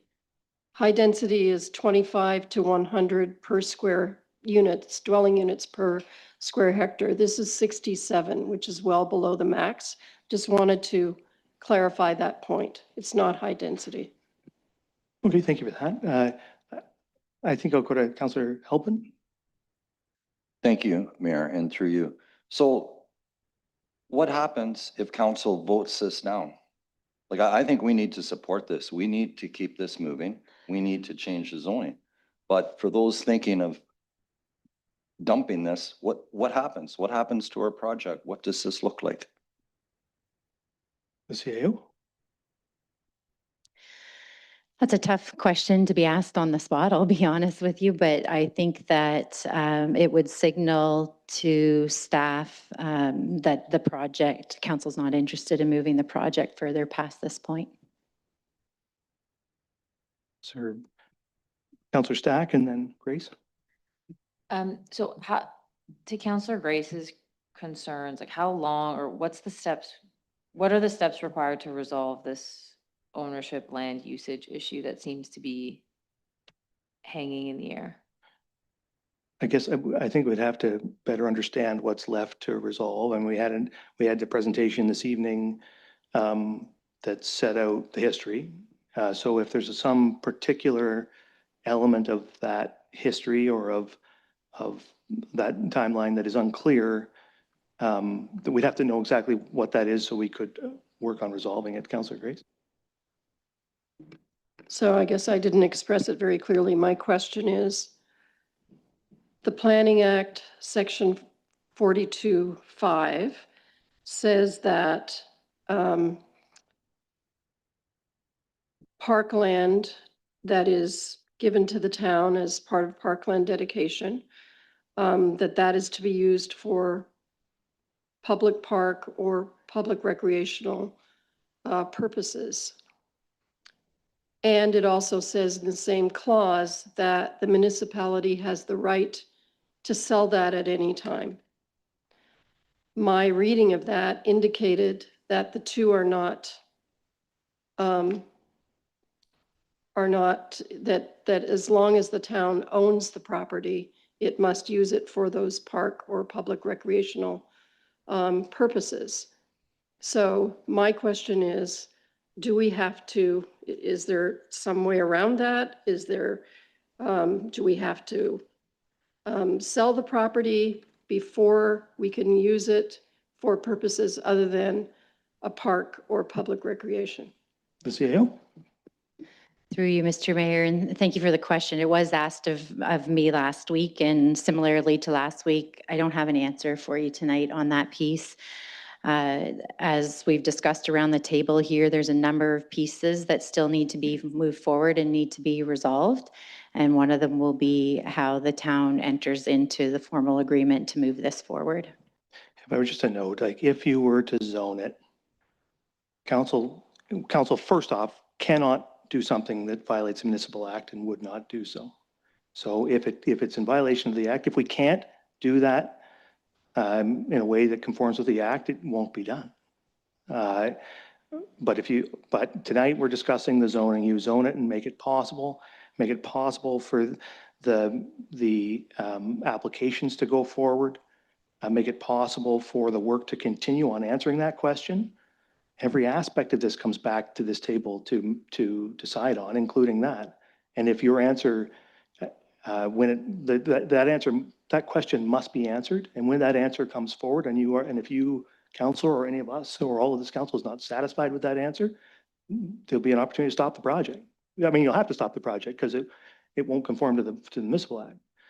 But today, with respect to the zoning, I guess, and here's my bias, I would like to see it advance, but advance the zoning and then enable those pieces, just like all the other pieces, all the good points that have been raised by the neighbors and the site planning and the design.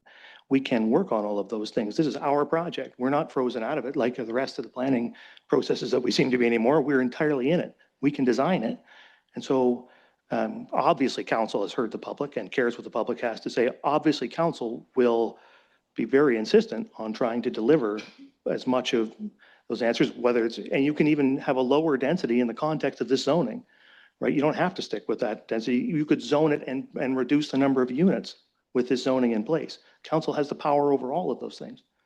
So you can do all of that in the context of zoning, but if you don't, and it's a decision council has to make, and council has every right to make it, but I just say if council doesn't decide to advance the zoning tonight, it will stop the project and it will not advance because of the timing of these applications and all of those elements that are pressure points on all of this thing. So it is really a pivot point. We can work with if we have a zoning decision, we can work with that to advance this project in the ways that everybody wants to see. If we don't, then it stops, which is obviously something I don't want to see, but I think that's the decision point we have in all honesty. Further comments from the members? I'll get Councillor Duhaime. Yeah, thanks. And through you, Mayor. So it's zoned R1. We're voting to increase density to make it R4. And then other touch points will be surplus land disposition. So that'll come back. And then we'll have site plan approval for the whole thing. Is that correct? Maybe to the CAO? The CAO. Through you, Mr. Mayor, and I look to staff, they can correct me if I'm not correct. The next piece that would come back would be the agreement. So we're targeting August for that. And then we would start to move through the site plan process. And that would be the declaration of surplus in the site plan process. Okay, Councillor Davinsky and then the Vice Deputy Mayor. Thank you, Mr. Mayor. A question, I think, to the CAO through you. So if you were going, well, actually, Mr. Mayor, you said that R4, if it goes to R4, that's simply to move the process forward. I wouldn't like to see a shovel in the ground tomorrow or next week or the week after, for that matter. I don't want to see any, well, there's not too many trees, but there are trees on the left. Don't want to see any clear cutting. I'm sure none of us do. But as Councillor Grace said, this is medium density. Thank you for correcting me if I said high density. But medium density is too packed. So, and you've mentioned that some things can be moved or eliminated, and as a result, the park becomes larger. Is that correct? The CAO would probably be in a better position than me, the CAO. Thank you for the question. And again, this is just probably less as my role as the CAO and as a land use planner and landscape architect. I probably make this comment to you that the landscape open space has been reported here in block 1 is sitting at 43.4%. Block 2 is sitting at 54%, or sorry, 54% is for block 3. So again, those percentages are well over what's required for the bylaw. So I think that some of the feedback that we're hearing tonight is we can look at how the site plan is configured on the site before it comes back to council. I was looking for the words that Mr. Welsh used, but a more efficient design, I think is what he stated, in order to open up more space that can be used for the park. So again, those open space calculations could be reduced to what the bylaw minimum requires, and that space could potentially be refigured into the park, is what I'm taking as sort of instruction from council's comments tonight. Thank you for that clarification. But it still means that down to site plan control, we might not necessarily do it, eliminate a few buildings or a few developments and not have it as medium density as you will, or medium density with more space to breathe. I think the term site plan control in this context may be a little too restricted. This is more than site plan control, as we understand it. This is council designing the project with our partners. We are in this case, the builder. So site plan control is our formal regulatory process, but in this particular case, much beyond that, council has input on how the whole thing is designed in a way that we wouldn't in any other development because we own it. Okay, thank you very much for that. The Vice Deputy Mayor, and we're going to have another round with folks and then we'll get down to a decision. I understand we have to wrap up. And I had a question to Mr. Walsh or the CAO, the other, but I just wanted to say to council, I'll be supporting this, and I really do hope sincerely that you place your support behind this motion, because I think this is our opportunity to assist with affordable housing and 184 families. I think it would put a great dent into that application wait list. I think it's truly needed. I guess I'd also like to challenge council that if this is turned down this evening, and Beaner Park's discussed next year, what's the difference? You know, you've got Joseph Street and people west of Bruce Street are gonna be lined up to say no, and Beaner Park's a park. And so what will be the difference then? What will be the difference if we turn Cameron Park and if we deem that a surplus and move on with that as a development for affordable housing? People up there are gonna be lined up to not support it, I'm sure. So where does it go? Where do we put affordable housing? We own a few pieces of land. Where does it go? And so we can kick this ball down the road as much as we want, but if it's turned down tonight, I think that'd be a sad thing to happen for this community with all the work we put into this in the last 5 years, and all of us talking about the need to create affordable housing. Mr. Welsh, I had this email sent to me. I read them all. And again, thanks for the comments. I want to read this because it's important. The community should receive better transparency regarding the affordable label applied to file Z 2026-19. Council should confirm publicly whether these units are structurally locked into true market value rates, or is this simply a marketing label? This one hit me. Used to bypass standard zoning bylaws for standard $2,000 per month rental units. And by the way, there are lots of units in town, one-bedroom apartments are $2,000 a month. Yes, some are a little bit lower. If the developer is receiving massive zoning relief for height, lot area, and green space, what concrete legally binding guarantees do the taxpayers have that this project delivers actual long-term affordability? So that's my question. I think it's really a good email. I really need to have that answer because it's not a game in terms of getting approval and then all of a sudden bringing in $2,000 for one bedroom. I need to reaffirm. We need to reaffirm. I heard 50 years. I heard 50 years at the last meeting that these rents would be deemed affordable. 50 years. But I really need that question answered.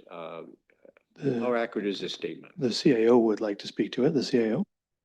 Thank you. Through you, Mr. Mayor, and if Mr. Welsh wants to add, he can, but I think it's important that the town speak to this because it's our project.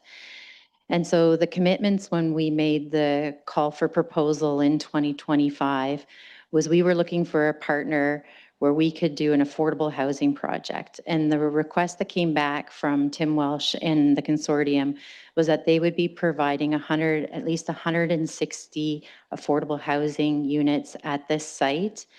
When we look at how that will be required, it will be required through the agreement that they have with the town of Saugeen Shores. And it will be for the full term of the agreement with the town of Saugeen Shores. The last comment, Mr. Mayor, we have to move on, is that if this is approved, and I really hope this is approved this evening, is that this council should not delay. if it gets in the ground next spring, say, don't delay with the park equipment for 5 years. Put some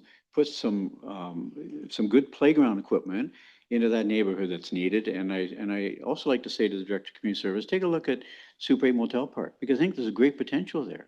And if you take a look about the walkability to Super 8 Motel, I think it's about 10 minutes. I could be off a couple of minutes, but I think it's about 10-minute walk. So let's put equipment in short term versus then waiting and just find the money to do it. That's my recommendation. Okay, I think I had Councillor Mayette next, and then I'll get Councillor Grace, and then we'll move on to a.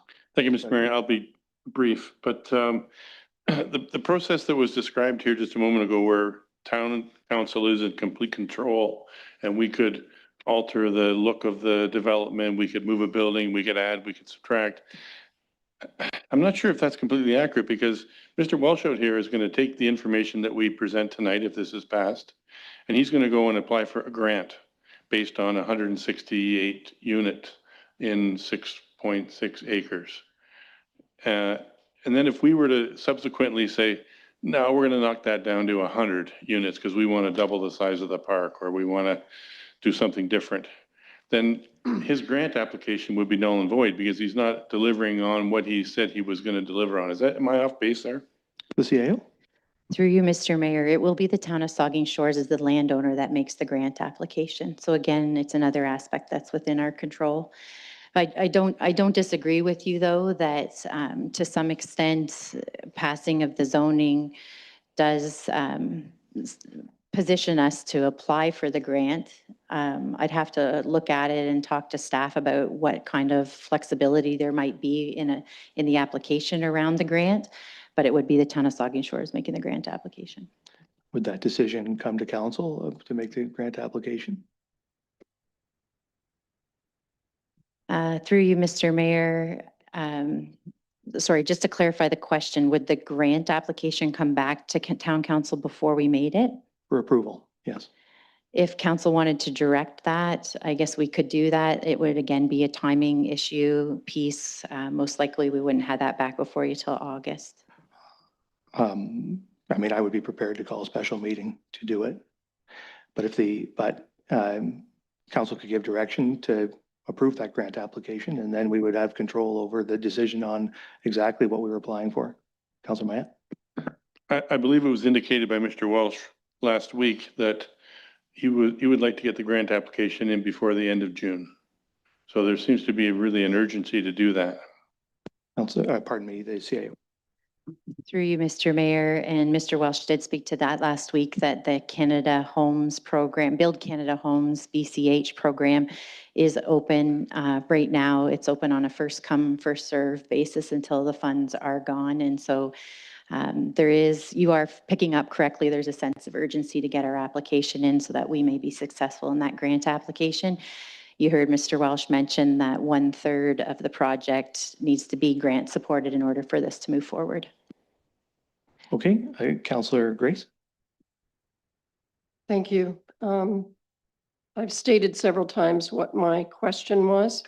So what I'm hearing from, and I appreciate the comments from you, Mr. Mayor, and from our CAO about this, but to clarify about the issue of ownership and the use of the land, that will come back to council for a final, before we go forward, is that right? The CAO. Through you, Mr. Mayor, yes, the intent is that the ownership and how the arrangement will work will be part of the final agreement. I'm just look to staff again, we're targeting August to have that agreement back to council for approval. Councillor Grace?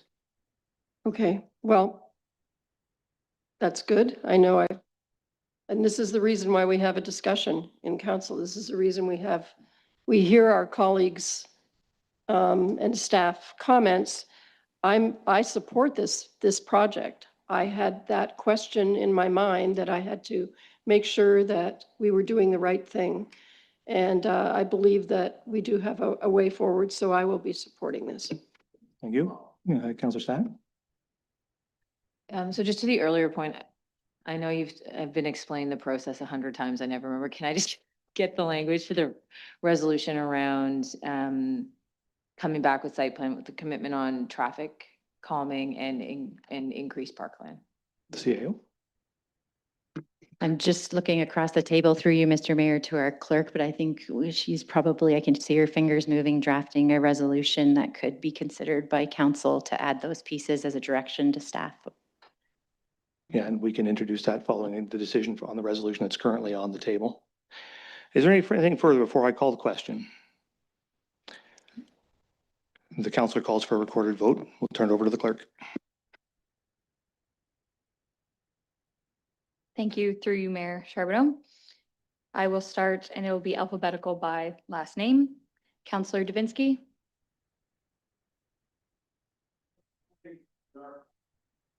Zoning.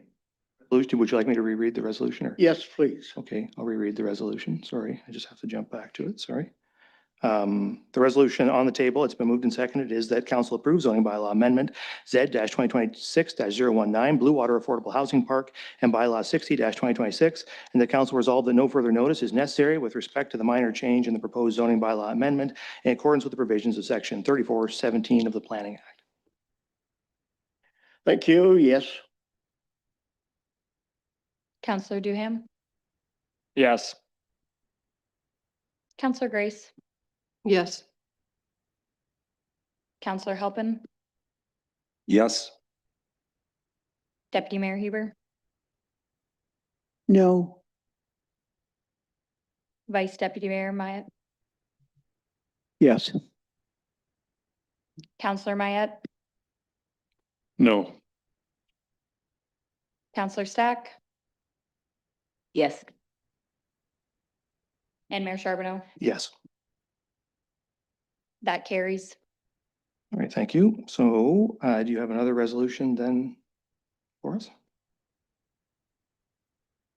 Thank you, Mayor Charbonneau. Through you, Councillor Stack, can you clarify traffic and the stormwater management pond?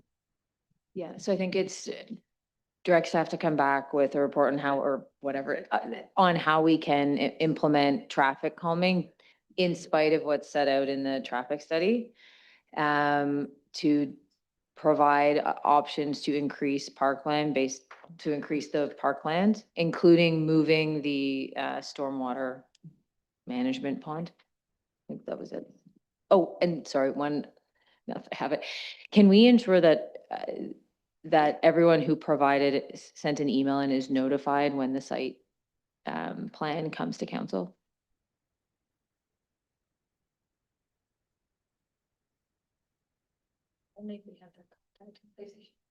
If they've emailed us, just to notify all the folks who emailed the town. Okay, clerk's working on that. While she works on that, the deputy mayor.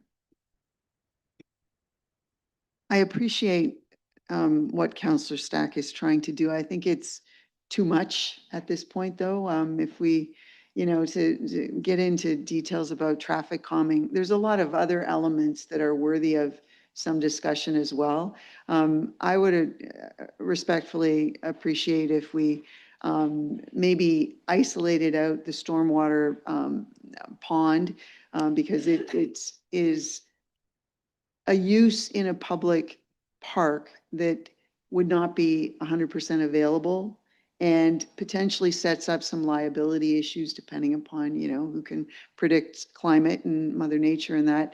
I don't want the resolution to have too many elements to it yet, because I think there's a lot of, I don't disagree about the traffic calming thing, but that's outside the site.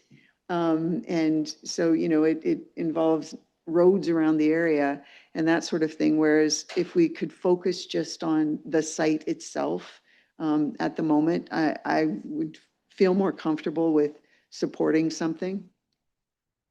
Why don't we see what the clerks come up with and then council can decide what it wants to do. Oh, there it is. Oh, this is a great system. Here we go. So the clerk has drafted a resolution that council directs staff to report back on potential traffic calming measures for the subject lands and surrounding area, and the council directs staff to prepare options for increased parkland within the development, including consideration of relocating the stormwater management pond, and the council directs staff to notify individuals who have submitted email correspondence regarding the application when the site plan control process is initiated. And that's a pretty good resolution for off the cuff. Are there a mover and seconder for that? Moved by Grace, Stack, second by Grace. Discussion to the resolution then? The deputy mayor. So is that anybody who submits something between now and the site plan? I just find I don't disagree about the communication aspect. We should be doing a better job of that, period. But I think putting something in there, it has no parameters. The CAO. Through you, Mr. Mayor, one of the things that the Director of Development Services and I were already contemplating for the site plan process is doing 120-meter circulation like we do with a zoning bylaw amendment. So the neighboring properties are notified of the site plan control. And then I think what council is instructing here would be, in addition to that, anyone who has submitted an email to date would also be included in that circulation. Yeah, I think that's, from my perspective, pretty straightforward. The clerk's department has the emails and should be able to put them together. I'm speaking for the clerk's department, is making that sound real easy, but I can't believe it's too difficult. So, so that should be okay. Is there anything further? If not, all in favor? It's carried. Okay, so now we're on to item 9.5, the Blue Water Affordable Housing Development Letter of Intent, and we'll turn that over to the Planning Policy Coordinator.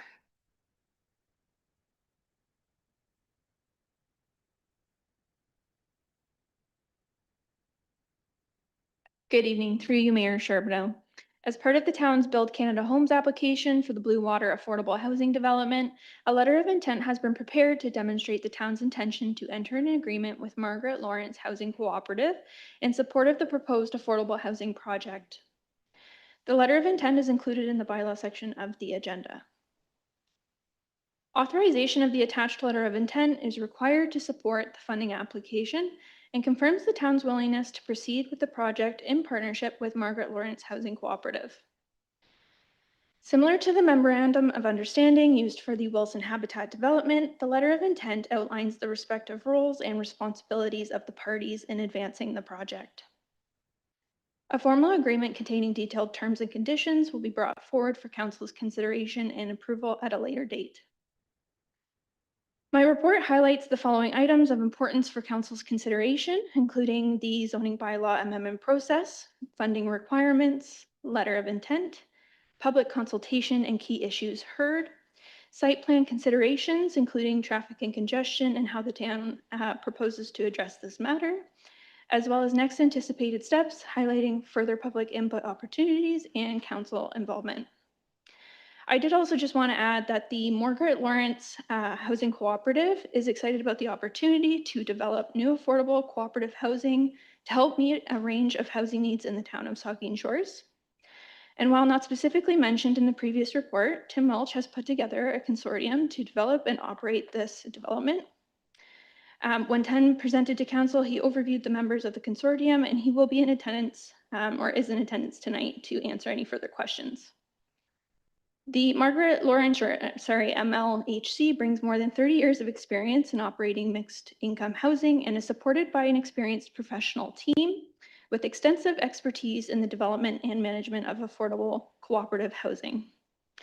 As per the letter of intent, MLHC is committing to provide at least 160 affordable units and will ensure that all units qualifying under the town's 2025 proposal call affordability definitions, which remain affordable for the full term of the agreement. So building on its strong financial foundation, the co-op is seeking to expand the supply of mixed income cooperative housing through a partnership with the town of Saugeen Shores. The co-op has also established property management systems and operational expertise that will support the long-term success of the development.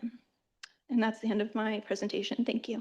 Thank you. So there is a resolution, the council adopt bylaw 66-2026, a bylaw to authorize a letter of intent with Margaret Lawrence Housing Cooperative. Is there a mover and second for that? The Vice Deputy Mayor, seconded by Councillor Halpin. Discussion. Start with the Deputy Mayor and then Councillor Davinsky. I'll just go back, thank you, through you to my original comments. I appreciate what we just heard about the Margaret Lawrence Housing Cooperative, and I know there's some language in the agreement that talks about how, they would develop, operate, and manage the proposed affordable housing. I couldn't find anywhere online where they were, everything that I looked at said that all of their funding came from the province, and their project one was the only one that came up, was administered by the City of Toronto. We have not received anything. And to the best of my ability, I couldn't even find a website that was specific to the Margaret Lawrence Housing Cooperative. Who are they? What's their governance model? We're talking about 50 years potentially. We're talking about, a fairly large project. And we really have no background information on a company. On a group of people. I would like to see that before we do this. It's a long-term lease potential, and it's very significant. And I did not see anything in anything I could find online that suggested that they were viable without the provincial government and the City of Toronto doing work for them or providing their funds and managing their project. Do they have more than one project? Is it just this 149 household project in downtown Toronto? It's a 17-story building. It's kind of off Davenport near Church, I think. What else have they done? And where's their track record? How can we have confidence that we're partnering up with something that's viable? And I'm really excited about the co-op thing. I've been to presentations and think it's a very creative housing solution. But who is this company, or who is this cooperative? Maybe we can ask Mr. Welch to speak to it. Mr. Welch. I thought so. So Margaret, as you mentioned, Margaret Lawrence Co-op has been in operation for over 30 years and have successfully managed 149 units, as you stated. They have they have full-time staff in terms of property management. They are looking to both share that, but obviously as things get built and occupied, to be having property management staff here. They are governed under the Cooperative Corporations Act with a board that is selected annually at an annual general meeting, and it has been the case. They are, after over 30 years, they have significant equity in the building. They do have you're right, they do have an arrangement with the City of Toronto. There's not subsidy by the province. That could go into a long story about changes in the late 1990s, early 2000s, in terms of downloading housing responsibilities. So there's a fairly small operating subsidy from the City of Toronto, but for the most part, they have fairly significant equity, probably in the range of over $40 million equity in their existing building in Toronto. Okay. So further comments. Who did I have next? Sorry, Councillor Davinsky. Thank you, Mr. Mayor, and I need my mind put at ease here. We're looking at this, the recommendation to authorize a letter of intent with the cooperative. And then if you go down to background analysis, it says to facilitate a purpose-built development consisting of 2 apartment buildings, 8 stacked townhouse buildings, and 4 standard townhouse buildings. Now, we haven't agreed to that yet, have we not? The CIO. Through you, Mr. Mayor, underneath background analysis, it says zoning bylaw amendment process. That's pulled directly from the circulation that went out on the zoning bylaw. So that's just a repeat of what was circulated to the community related to the zoning bylaw that we just dealt with. Councillor Davinsky. Okay, so what do you, I'm sorry, with respect, what are you telling me? CAO. Through you, Mr. Mayor, this was staff just tying the two together so it was clear for the public that the zoning bylaw amendment and this next report were related to one another. So the report is really about the letter of intent. It's not about the zoning bylaw amendment. This is very similar to what we did with the Habitat Wilson build, where the town entered into a memorandum of understanding. Instead of an MOU, it's a letter of intent. Again, just a little bit more formal with the signatures on it so we can make that grant application. Thank you for that. So what you're telling me is these numbers, 284, in the background analysis can be changed if necessary. Is that correct? The CAO.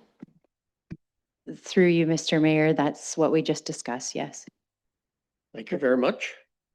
Who do I have next? Further comments? Councillor Mayette?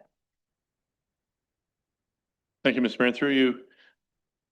Is this Margaret Lawrence, the same Margaret Lawrence, the Canadian author? And they've just, I guess she left a foundation and they have an hour. I mean, I'm familiar with Wilson Developments. I've met Wilsons and I'm familiar with Habitat for Humanity. I've done some work with them. Maybe not as much as Councillor Halpin has, but I have swung a hammer with them. But I'm not familiar with Margaret Lawrence Corporation. And here we are signing a memorandum of understanding with a deceased author. CAO. Through you, Mr. Mayor, what I would offer in response to the comment related to Habitat and Wilson is that you aren't familiar with the condo board that's going to be running the development after it's built. So we have Mr. Welsh in the audience tonight, who is the builder and the developer. And then we also have information on who will potentially be running it down the road for the town. It was, again, this is an issue that was raised today, so there wasn't a lot of opportunity for staff to respond to council and get you more information. When Mr. Welsh did his presentation in October to council, he did talk about who the members of the consortium were, and he presented to council that night. We could respectfully ask Mr. Welsh to provide materials that we could circulate to council. But again, at that time in October, we did hear who the members of the consortium were, and we decided to advance on that request for proposal. Further comments? Councillor Stack. I think just a couple of comments. I think it's important to note, this is not a binding agreement. It's just effective. So I think it's just important for everyone in the audience and in council to understand that it's not binding us to do anything. These things are just in my experience, they're formalities as a way to move a process forward. They are not binding. And I will tell you, I draft these. They are not binding. It requires way more than what's on the table in front of us. I do think that's important. I take the point. I do share some of the concerns that have been echoed here. I think the one difference is I think actually going through this process would allow us to do a bit more diligence. And so perhaps we can, when the report comes forward or ahead of the agreement, we could get a report sort of re-summarizing and explaining the consortium so we can actually get a handle on what we're talking about and address some of the concerns that have been raised here today. No, thank you. And I guess it's important to just sort of reiterate from the last conversation, there are many pieces that have to fall into place for this project to be able to advance, right? The question about the ownership of the property, this an appropriate relationship with this foundation, other pieces. There's a lot of decision points and items that have to work out right. And so this is, as Councillor Stack pointed out, a step in terms of just saying, well, we're interested in working with this party, but just like with the Habitat project, it wasn't a deal until we signed the deal much later, months after the MOU. We just did that in the last couple of meetings, right? And we didn't have anything binding until we did that. And that will be the same in this case. And so this council will have to be satisfied at that point, somewhere down the road, that our working relationship with this foundation makes sense and that it's going to work, and that the work that's happened between now and then is good and we feel comfortable before we vote. We'll have a vote just like we will on the property question, and we'll decide at that stage whether we think this has been a good path forward, and if it isn't, If there's something very compromising about it, I'm quite certain council won't advance it. Councillor Grace? So what would be a feasible alternative if council is not satisfied that the Margaret Lawrence Cooperative is the appropriate vehicle to run this development? The CAO? Through you, Mr. Mayor, I wouldn't have an answer to that question tonight. Yeah, I think it will, if we choose not to do it, it will certainly derail the project. Like, that's the thing, right? Like, those will be the questions we have to answer. But if it's a very bad deal for council, council won't enter it and it will derail the project. But, you know, everything in this will have that quid pro quo, right? And there'll be consequences to saying no at every case, and council will have to consider it very seriously. But it's always a bad idea for council to enter bad deals for the town. And my experience with this council, we wouldn't do that. Councilor Grace? So a little while ago, you said you'd be prepared to call a special meeting. Is that something we could do for this? That we could get information, really specific information on Margaret Lawrence so that this council could, in confidence, support entering into a letter of intent so that Mr. Welch could still meet the deadline? If there was, I'm always on this project because of a strong desire to advance it. I would always be willing to call a special meeting if it helped council make a decision in a timely way. Absolutely. But I guess what you're suggesting, Councillor, if I'm understanding correctly, is that you would prefer not to advance this evening and that you would like more information before making a decision on the MOU. Could I ask if you wanted to do that? Specifically, what would you like more? What kind of detail are you looking for that we don't have now so we can make sure a report comes that satisfies the questions you have?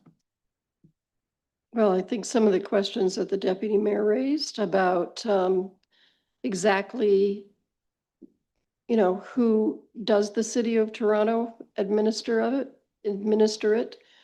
What would be expected of our staff in terms of the administration? What is their funding background? I know that Mr. Welch talked about $40 million that they have in their equity or whatever, but some specifics about that. I too looked them up online. I did see reviews and 99% of them were very positive.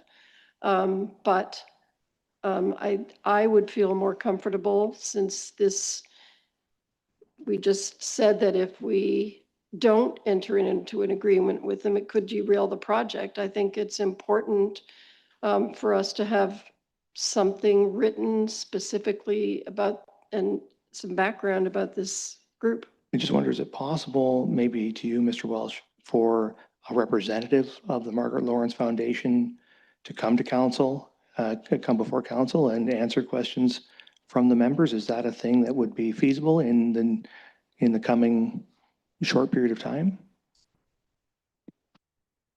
Thank you, thank you, Mr. Mayor. We certainly make the request. I'm actually meeting with their board tomorrow evening, or virtually, so we can make that request. I would note that when we put the response in last summer to the proposal call, that certainly that Margaret Lawrence Housing Cooperative, which was just named in honor, she wasn't actually living in the co-op at the time. It was named in her honor. That we provided financial statements, and similarly for any Build Canada Homes application, any proponent, including this one, will have to go through. It's a fairly rigorous project with Build Canada Homes, dealing with their underwriters in terms of the financial viability of the sponsor organization. So that due diligence work definitely happens both with the Build Canada Homes funding applications, as well as, we provided some due diligence information in the submission last summer. But I can certainly go back to your original question, certainly make the request. I think that's a possible avenue. So I would suggest to council that a path forward for the moment would be to, if you wished, you could propose a deferral and we could ask for that and we could try to arrange it as part of a special meeting. So that's a path that you could choose now, and then you could have your opportunity to speak to an official or representative from the organization and put all the questions that you might have. So that is a potential path forward. The CAO has a comment. Through you, Mr. Mayor, again, as was stated by Councillor Stack, this is a non-binding agreement, and why we put it in place, and often again, we call the memorandum of understanding, is so that we could submit the application to the Build Canada Homes grant. And so I would ask council to consider moving forward with the letter of intent, and we can take the direction to arrange for Margaret Lawrence Cooperative and the details that you've asked for to come forward prior to the agreement coming forward. So you have a couple of paths forward. You can go that route, as the CAO just laid out, approve the thing and have them come in after, ahead of the agreement, or you can propose a deferral. I put it to council. I'd like to make a decision now because we'd like to move on the agenda. So if you can, I will call a question in a moment unless I hear some other direction from council. The CAO, our chiefers. I don't know what I just did there. I put you on staff, the deputy mayor. I apology. I think you've called me lots of different titles over the years. So CAO is not a job I want, though. I just want the public to know that what Mr. Welsh referred to that was submitted with their proposal, we didn't see. So, you know, we weren't privy to that information. So I'm,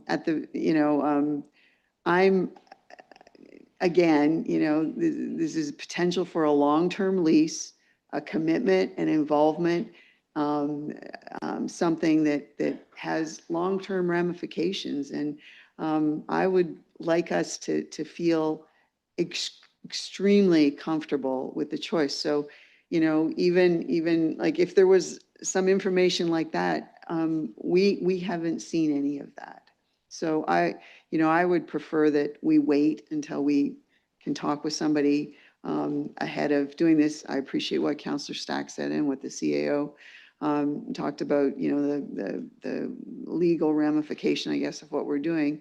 But at the same time, the ball starts rolling, it's on us. And it's a long-term commitment. And I just want us to get it right. Understood. So before I call the question, any other comments from the members? Okay, this resolution has been moved and seconded, so I'll ask all in favor. 1, 2, and opposed. Okay, that's carried. Okay, so now we're going back to the top of the reports of municipal officers, starting. Would you like a break? Would it be appropriate to ask for a 5-minute break? Yeah, absolutely. Yeah, we'll break. Why don't we take 10? We'll reconvene at 5 to the hour. Thank you.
Good morning.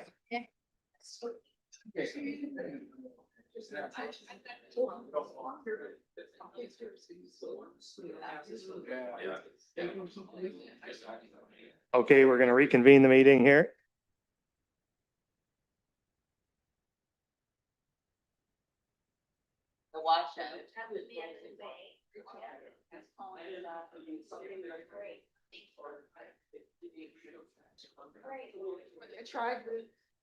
What'd you try?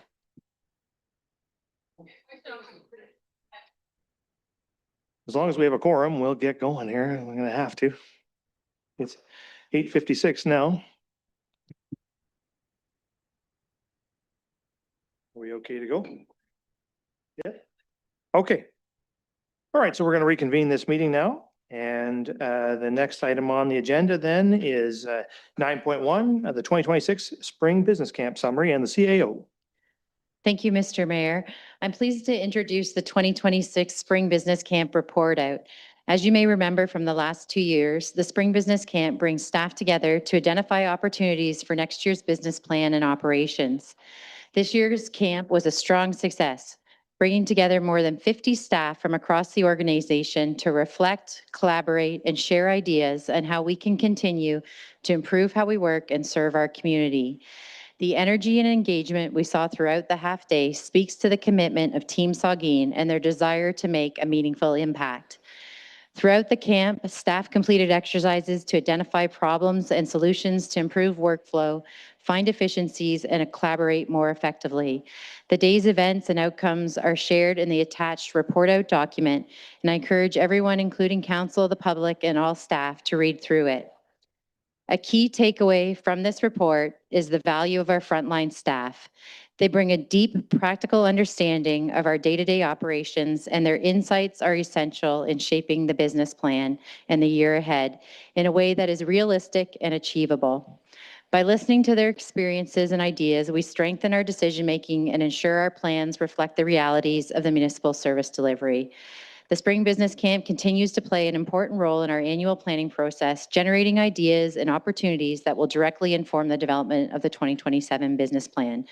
Overall, this report highlights not only the success of the event, but also the important role our staff play in driving continuous improvement across our organization. And I'm happy to answer any questions. Thank you. There is a resolution the council received the 2026 Spring Business Camp Summary Report for information. Is there a mover and seconder?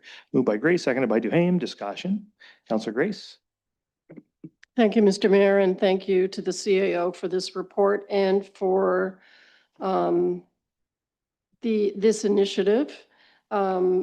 I think, it's been shown time and again that the more employees feel personally invested in the operation or their organization, the more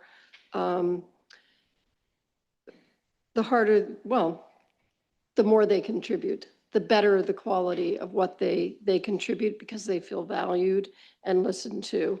A great example of that was I don't know if it's called the Gull competition that was last summer.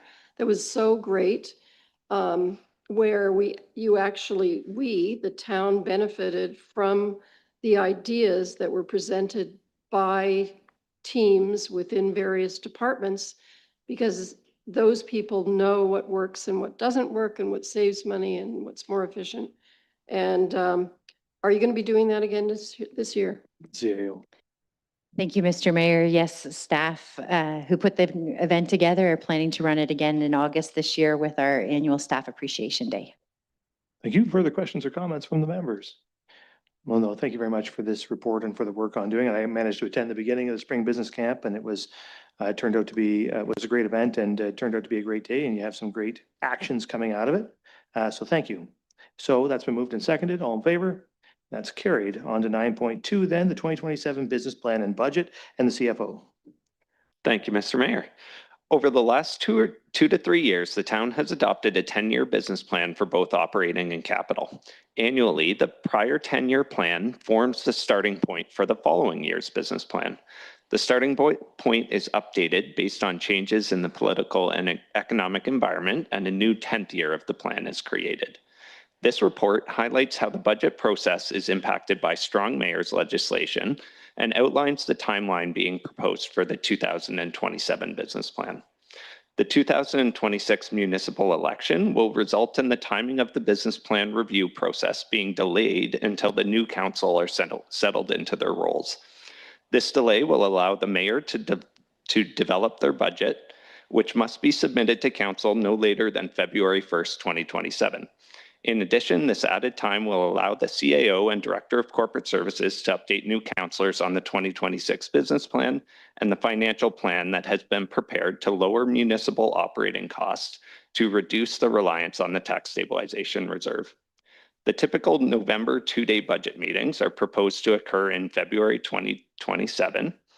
And the budget could be deemed approved as early as February 26, 2027, provided that the mayor does not veto any council-approved amendments and provides documentation to council and the clerk that the mayor is eliminating the veto period. The budget as amended would be brought forward at the March 8th 2027 council meeting once deemed adopted. And the tax levy bylaw would then be brought forward for approval at the March 22nd council meeting. Thank you, and happy to take any questions. Thank you. There is a resolution the council received the 2027 business plan and budget report for information. Is there a mover and seconder? Moved by the deputy mayor, seconded by the vice deputy mayor. Any discussion on that? The vice deputy mayor. Just really a comment, Mr. Mayor. I want to thank Daniel for the another excellent report, and I think that the dates you're providing, February 26th. For the budget meetings, February 10th and 24th is great for the new council, and it could be approved quickly after, provided that the mayor does not veto any council approved amendments. So, Mr. Mayor, my suggestion would be don't be vetoing things, because so your new council can move forward. But I think that's good timing, and I see Raul's here tonight. I think he's around the corner, and. One of the things it does when you get the budget approved early like that, it gives staff that kickstart, you know, to get projects approved and tendered and out of the chute quick. And sometimes you get competitive pricing because of that. So I think the timing is excellent, considering you have a brand new council coming in. So thanks again, Daniel. Thank you. Further comments? Yeah, no, well, I do appreciate the presumption that it will be me sitting here, whoever it is that is the mayor. I think this gives a good opportunity for that person to establish for themselves how they intend to handle the strong mayor powers, as well as handle the budgeting process, and have some time to work their way through that process.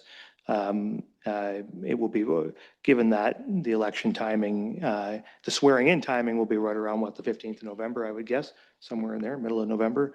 It would be very difficult really to do anything in this year, but pushing it all out to the new year, I think, is absolutely necessary, so that the mayor, whomever that is, and the new council has an opportunity to fully understand what they're doing and be able to put a good plan together on the basis of the mandate they will have just received from the public. So it's a good approach, and I appreciate the work of corporate services on it.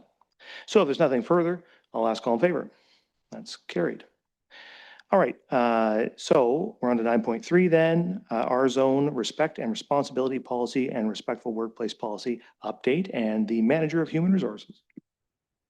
Thank you. Good evening, Mayor and members of Council. I am pleased to present a report recommending approval of 2 updated policies that support the town's commitment to providing safe, respectful, and inclusive environments for employees, elected officials, volunteers, contractors, and members of the public. At its core, this report is about people, our employees, our community, and the environments we create together. These updated policies are designed to ensure Saugeen Shores continues to be a place where everyone feels safe, respected, and supported. These updates respond to real incidents experienced by staff, evolving expectations, including online and virtual interaction, and the town's responsibility to provide a safe and inclusive workplace. These policies provide clarity and expectations, consistency in how issues are addressed, and confidence for staff that concerns will be taken seriously. These policies are designed to be firm in expectations and fair in application. Specifically, the R-Zone policy includes a progressive approach to addressing behavior with members of the public, focused on education first and enforcement when required.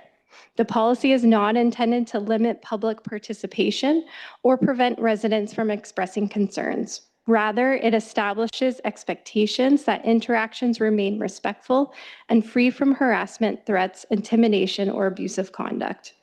The town is not alone in adopting a public conduct framework. Municipalities across Ontario are establishing clear expectations for respectful behavior in response to increasing incidents of incivility toward public sector employees and elected officials. Examples include the City of Stratford, which adopted a public conduct policy in 2024. The Town of Blue Mountains, which adopted a respectful public interactions policy in 2025.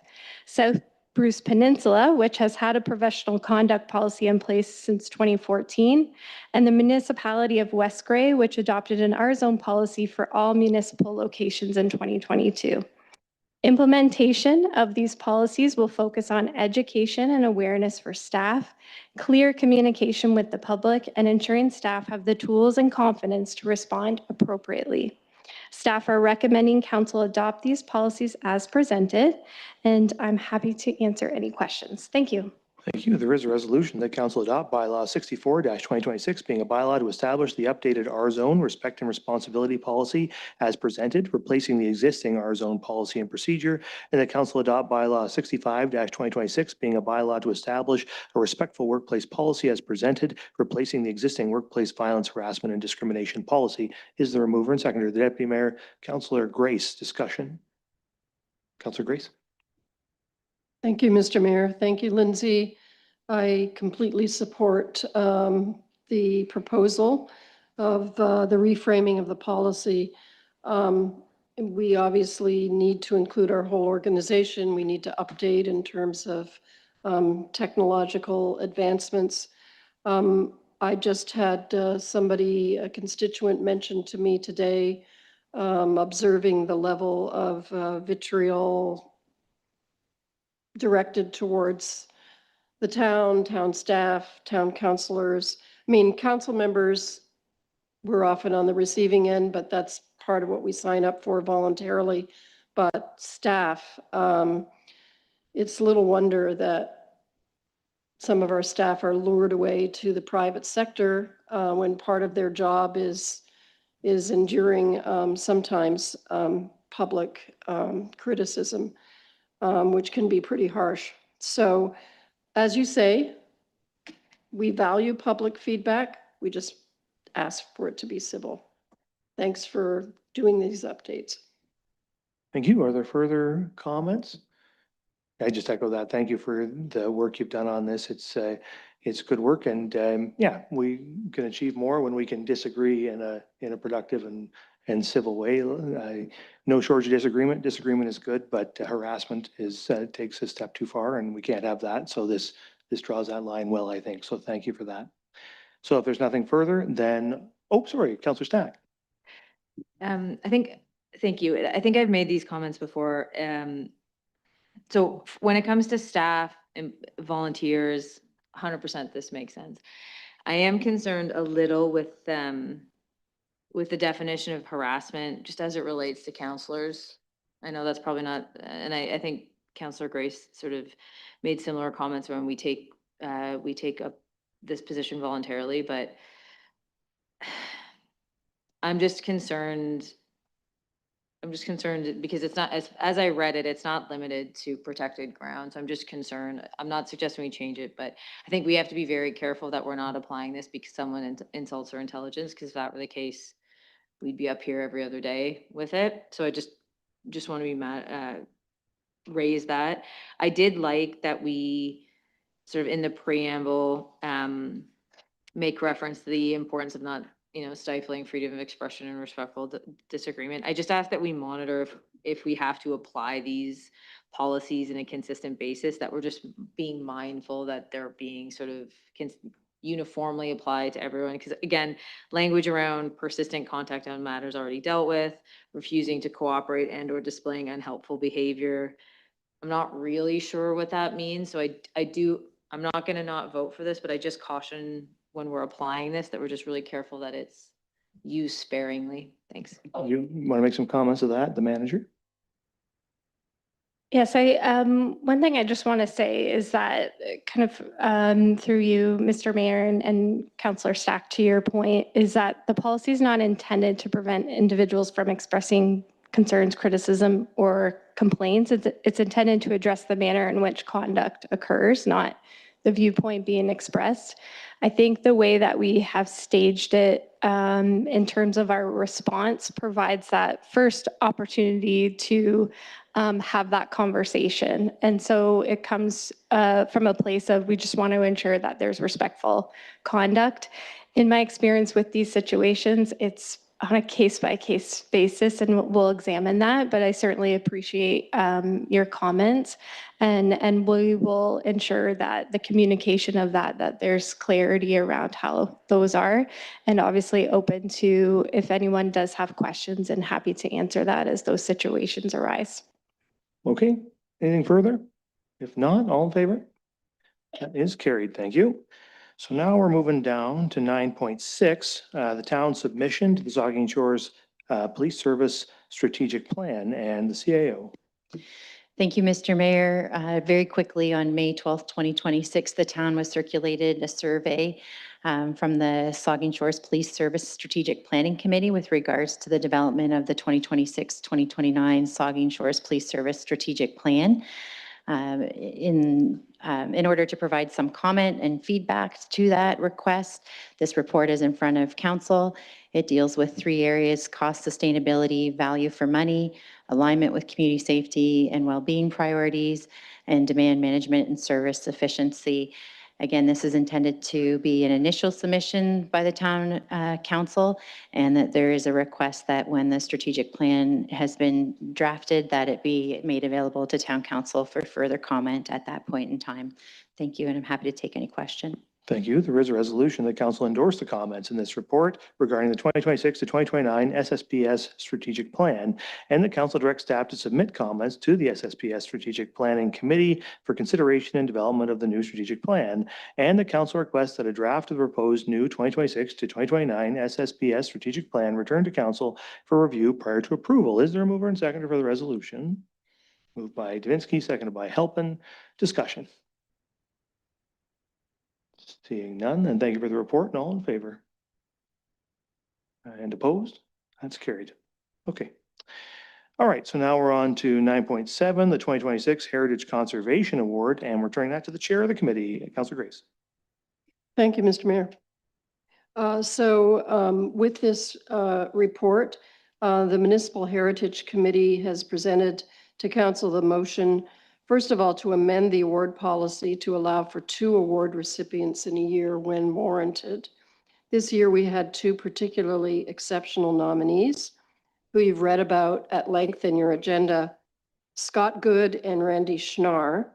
So first, the committee would appreciate the council's support in this revision of the policy to allow for 2 award recipients in 1 year if we have the nominees that are considered appropriate. And then I'll go on to talk about the nominees. I guess, do we want to vote separately or all together? It's one resolution, so why don't you Okay. speak to just go ahead and speak. So the second part is that the nominations, as I said, were for Scott Good and Randy Schnarr. Both are longtime volunteers in our community who have contributed their expertise, leadership, and very hard work to preserve and create tangible heritage assets in Saugeen Shores and Bruce County. Scott worked he's worked on lots of different things with the Marine Heritage Society, but particularly notable was his restoration work of Southampton Harbor's range lights. And Randy Schnarr, who created the Riding the Rails exhibit and really was the leader of about 30 volunteers who worked on creating that wonderful exhibit at the Bruce County Museum.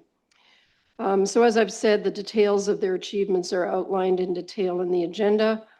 And even in Saugeen Shores, the committee, with our rich legacy of amazing volunteers, our committee was really humbled by the contributions of these two individuals in preserving and celebrating our heritage.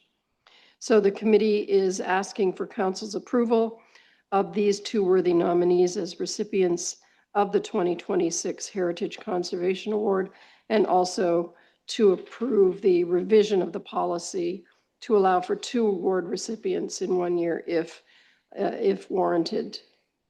Thank you. So there is a resolution. The council approve the amendments to POL-CLK-005 Heritage Conservation Award Policy, and the council endorse the selection of Scott Good and Randy Schnarr as the 2026 Heritage Conservation Award recipients. Is there a mover and seconder? Moved by Councilor Gray, seconded by the Vice Deputy Mayor, and we will, I assume, have an opportunity for Mr. Good and Mr. Schnarr to come into council, receive the award, and I think the policy usually has them come in either August, late August or early September. Okay, so we'll have that opportunity And to then speak to do the the nominees at that time, yes. and of course hear from you. So, so we'll look forward to that. Both, I will say at this moment, excellent choices for the award. So if there's nothing further, then all in favor? That is carried. All right, so now we're going on to close to public. There's a resolution the council move into a closed to public session in accordance with section 239 of the Municipal Act 2001 to consider the following. Item 10.2, adoption of closed to public minutes of June 15, 2026, and item 10.3.1, Saugeen Shores Medical Building Administration and Building Update, section 2392K, a position plan, procedure, criteria, or instruction to be applied to any negotiations carried on or to be carried on by or on behalf of the municipality or local board. Is there a mover and seconder? Moved by Gray, second by the deputy, or by Councillor Halpin. All in favor? Council will now move into a closed public session.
Okay, I have a resolution that council arise from the close to public session and resume the regular council meeting. Is there a mover and seconder?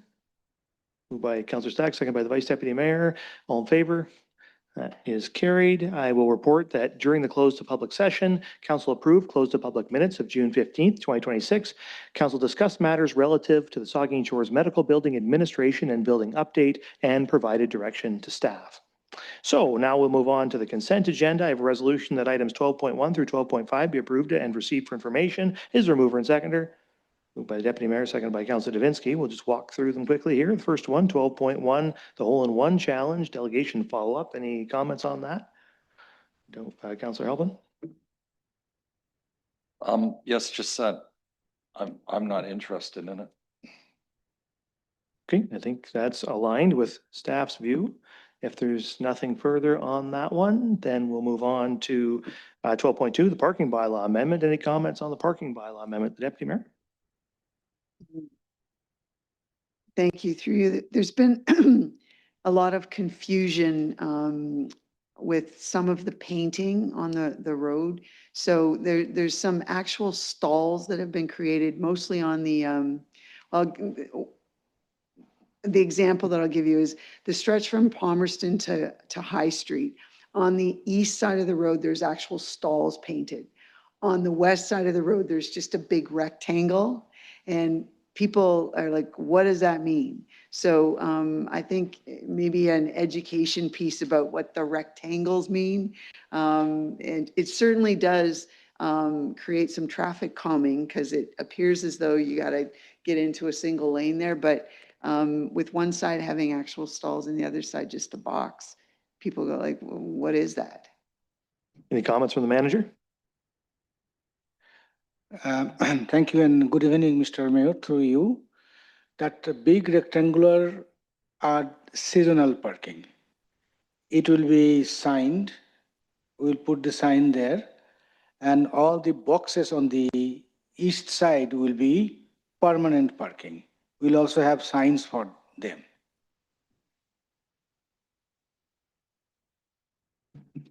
Okay, I understand that. Snow happens, and you know the snowbanks can be quite high along the highway. So what I think you said was from, let's say, you know, whenever the snow thing comes into play about parking, no overnight parking and that sort of thing, is that when there will be no potential to park on the west side of the highway where the box is, but the part that is individual stalls will still be parking, which you may or may not see anyway, but there will be signs. Is that right? The manager? Yes, that's correct. And through you, Mr. Mayor, yes. Most of the permanent parking will be on the east side, and on the west side, most of the parking will be seasonal. So that's the plan, actually. Yeah.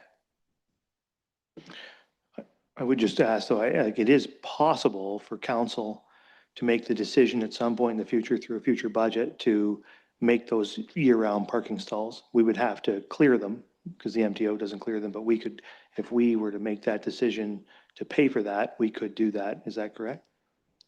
Absolutely. Absolutely. The council has that right. And also, like Trevor, if we have more investment for the winter maintenance, because the parking section is our responsibility, whereas the travel portion is MTOs. Yeah, so yeah, if we can invest more, so I think we can make that decision, yes. As an option for a future council is all. Is there nothing further? The Deputy Mayor?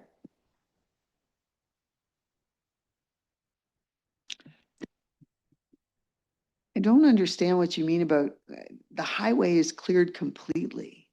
So the west side of the highway, when Miller goes through with their plow, they clear to the curb. So what do you, I don't understand why there can't be parking on that side in the winter. Yeah, go ahead. Thank you, and through you, Mr. Mayor. So just for some context, Miller's is contracted through the Connecting Link program to clear and plow just the through lane. Town staff actually clear to the curb line in certain areas of the highway in Southampton. So for reference, we, on a normal day, our current standard is to clear right to the curb from Leader Lane to Thompson Lane on Highway 21. When time permits and conditions allow, we will make best efforts to clear to the curb those growing snowbanks and those other parking areas. So that's a current practice. Yeah, and I guess the investment from the town would be to maintain a minimum maintenance standard. We would have to probably invest more because as we're doing it now, it's just as possible and not maintaining the standard we would need to maintain as a full level service, correct? Yeah. Okay, if there's nothing further on that, then we'll move on to 12.3, the Terra Twins delegation follow-up. Any comments on that, the Vice Deputy Mayor and then the Deputy Mayor? Yeah, thank you, Mr. Mayor. And I did send a note to our Director of Community Services about the concern I have, and it was, and Shreds, I just want to thank you very much for your response. I think you gave me some really, really good information about costs associated with running that tournament. And I just wondering if there's an appetite from council around the table to take a look at applying the adult rate rather than the subsidized affiliated minor sports rate. And listen, I totally support this Terra Twins 16 teams from across Canada coming in here, and I know council may want to challenge me on the economic. I get that the economic spin-offs are great. There's a lot of benefits to bringing in a tournament of this nature. So I'm full support of it. I'm just, it's $1,300 for a $12 million facility for 5 days, state of the art. I would ask the question, where in the province of Ontario would any organization find a state of the art $12 million facility and rent it for $1,300? Like I'm concerned about that. And I talked to Shrides about this today, and one of the options would be apply the adult rate, and that would certainly add another $1,300 to it. I don't want to jeopardize the event either, and I know some council may challenge me on, well, if you do that, maybe you'll lose it, and what about all those economic spin-offs? It could be great for our community, but I just really am concerned. Minor balls being displaced, other groups are being displaced from Lamont for those 5 days. And I don't know this for a fact, but I think probably make minor ball feel a lot better that, at least we're getting a little bit more revenue out of this facility. They typically would be using those diamonds on the weekend. So anyways, I just wondering if there's any appetite from this council to apply the adult rate. Can I just ask then, is it your intent, Vice Deputy Mayor, to ask council to amend the recommendation here? Because if it is, what we should do at this moment is just pass a resolution to take this out of the consent agenda for consideration on its own. And then following the approval of the consent agenda, we can actually debate the resolution. At the moment, we can't debate it in here. So the Deputy Mayor moves that this 12.3 be withdrawn from, so that the resolution be amended to withdraw 12.3. Is there a seconder for that? Seconded by Councillor Halpin. So we'll withdraw it. If this passes, it will be considered following the consent agenda on its own. All in favor of that? That's carried. Okay, so we'll come back to the discussion on this one then in a moment. So we'll go on then to 12.4. Any comments on the Bill 119 Protecting Ontario's Street and Communities Act draft comments? Seeing none, just say I appreciate the work on the comments. I think they're good comments. So thanks to staff for that. We'll move on to 12.5, communications, 5 items there. Anybody want to discuss any of those? Councillor Grace? Thank you, Mr. Mayor. There are actually 3 on this that I would like council to support. The Town of South Bruce Peninsula notice of motion affirming outdoor education as an essential part of public education. 12.5.2, the Wawa resolution regarding supporting the request of the Durham District School Board regarding the removal of school board trustees, and the 12.5.4 Richmond Hill, their motion supporting York Region exploring innovative models of housing and support for adults with developmental disabilities. It's moved by Councillor Grace that council endorse the following items of communication. One, from the town of South Bruce Peninsula, affirming outdoor education as essential support resolution. Two, a municipality of Wawa request for provincial school board governance consultation process support resolution. And four, from the city of Richmond on the integrated model for adults with developmental disabilities resolution. Is there a seconder for the resolution? Seconded by the deputy mayor. Any discussion on the resolution? Seeing none, all in favor? That is carried. Anything further on the items for communication? Councillor Dubinsky. Thank you, Mr. Mayor, and I would like to have council look at number 5 from Prince Edward County, sustainable funding for public health units support resolution. And I would certainly support that, considering what is happening with health unit possibilities in the province, and just give us some clout if we can. Okay, that's moved by the councillor that council endorse the correspondence from Prince Edward County on sustainable funding for public health unit support resolution. Is there a seconder for that resolution? Seconded by by the Vice Deputy Mayor. Any discussion? Councillor Grace? Oh, thank you. I guess I just don't know enough about the specific request that the province redistribute a portion of the land transfer tax to address this. I don't know enough about the feasibility of that. I think on the generally, there's an issue in public health. It's co-funded by the province and upper tier municipalities. The province's funding, as in many of these cases, isn't expanding. And so there's a challenge in terms of constraints on spending on this issue. The question of redistributing the land transfer tax, I agree, is a challenge. I don't know why they would pick that particular mechanism over any other mechanism. I think it would be cleaner just to ask them to increase funding to public health units. So maybe this particular resolution is one that we should, because of that, I too am a little concerned about endorsing it because I don't really understand where that comes from or what the effect of it would be. And not that it much matters, but it is a bit of a position that is not as clean as it could be. So not that I oppose the ultimate desire, but I'm concerned about the resolution and its wording. Anyway, it's been moved and seconded. Is there any further discussion? All in favor? Opposed? That's defeated. Okay, anything else? All right, so nothing more on that. So it's been moved and seconded. Can I get them all in favor on the consent agenda items? That is opposed, if any, that's carried. All right, so now we're going back. The 12.3 has been withdrawn from the consent agenda for consideration. So I'll read the resolution on it. The recommendation is the council approve the request to host the 2027 U17 Canadian Softball Championship at Lamont Sports Park, and the council approve the 2027 affiliate minor sports rate for the tournament as outlined. Is there a mover and seconder for that resolution? Moved by Councillor Mayat, seconded by Councillor Duhaime. Discussion on the resolution then, the Deputy Mayor.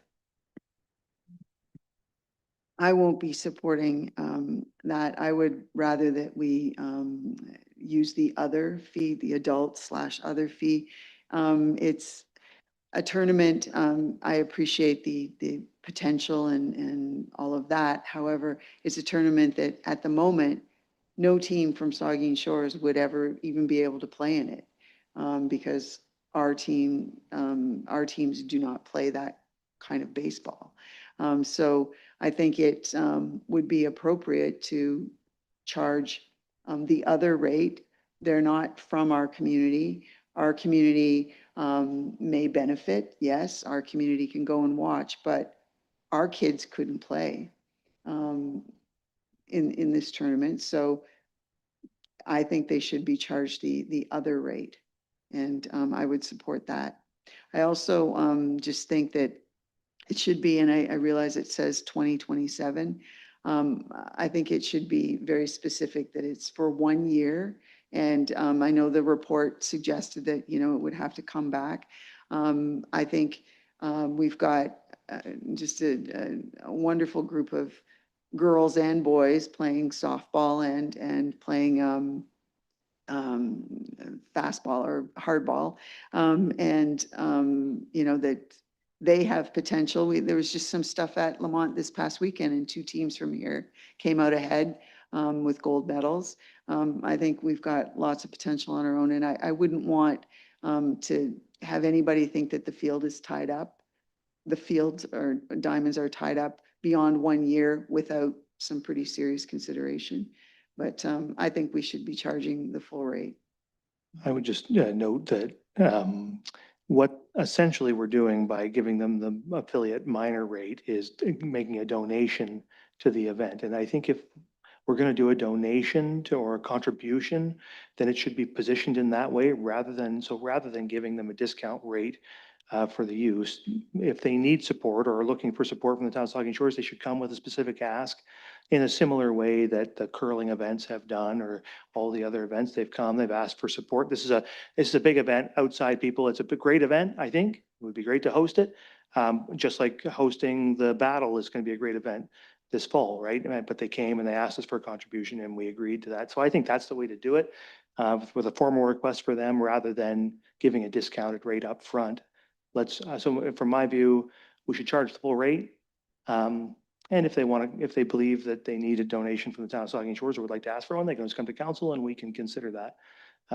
So I'm in favor of amending the resolution to implement the full rate and with the caveat that I'm certainly open to hearing requests from them for contributions from the town.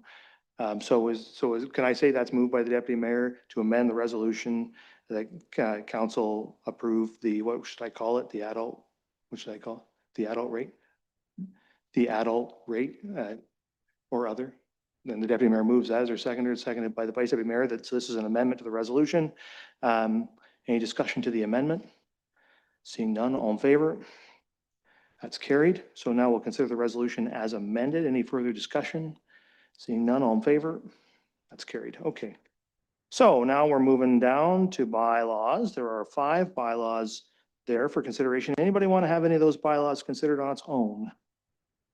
Seeing no request for that, then there is a resolution that bylaws 60-2026, 64-2026, 65-2026, 66-2026, and 67-2026 are hereby read, passed, and sealed this 22nd day of June, 2026. Is there mover and seconder? Moved by Councillor Stack, seconded by Councillor Halpin. Any discussion? Seeing none, all in favor? That is carried. And then the confirmatory bylaw, that bylaw 68-2026, being a bylaw to confirm the proceedings of the council of the town of Saugeen Shores, is hereby read, passed, and sealed this 22nd day of June, 2026. Is there mover and seconder? Moved by the vice deputy mayor, seconded by Councillor Duhaime. All in favor? That is carried. And finally, I have a resolution. This regular council meeting of June 22nd, 2026 hereby adjourns at 10:11 p.m. Is there mover and seconder? Moved by Halpin, seconded by Duhaime. All in favor? Council stands adjourned. Have a good evening, everybody.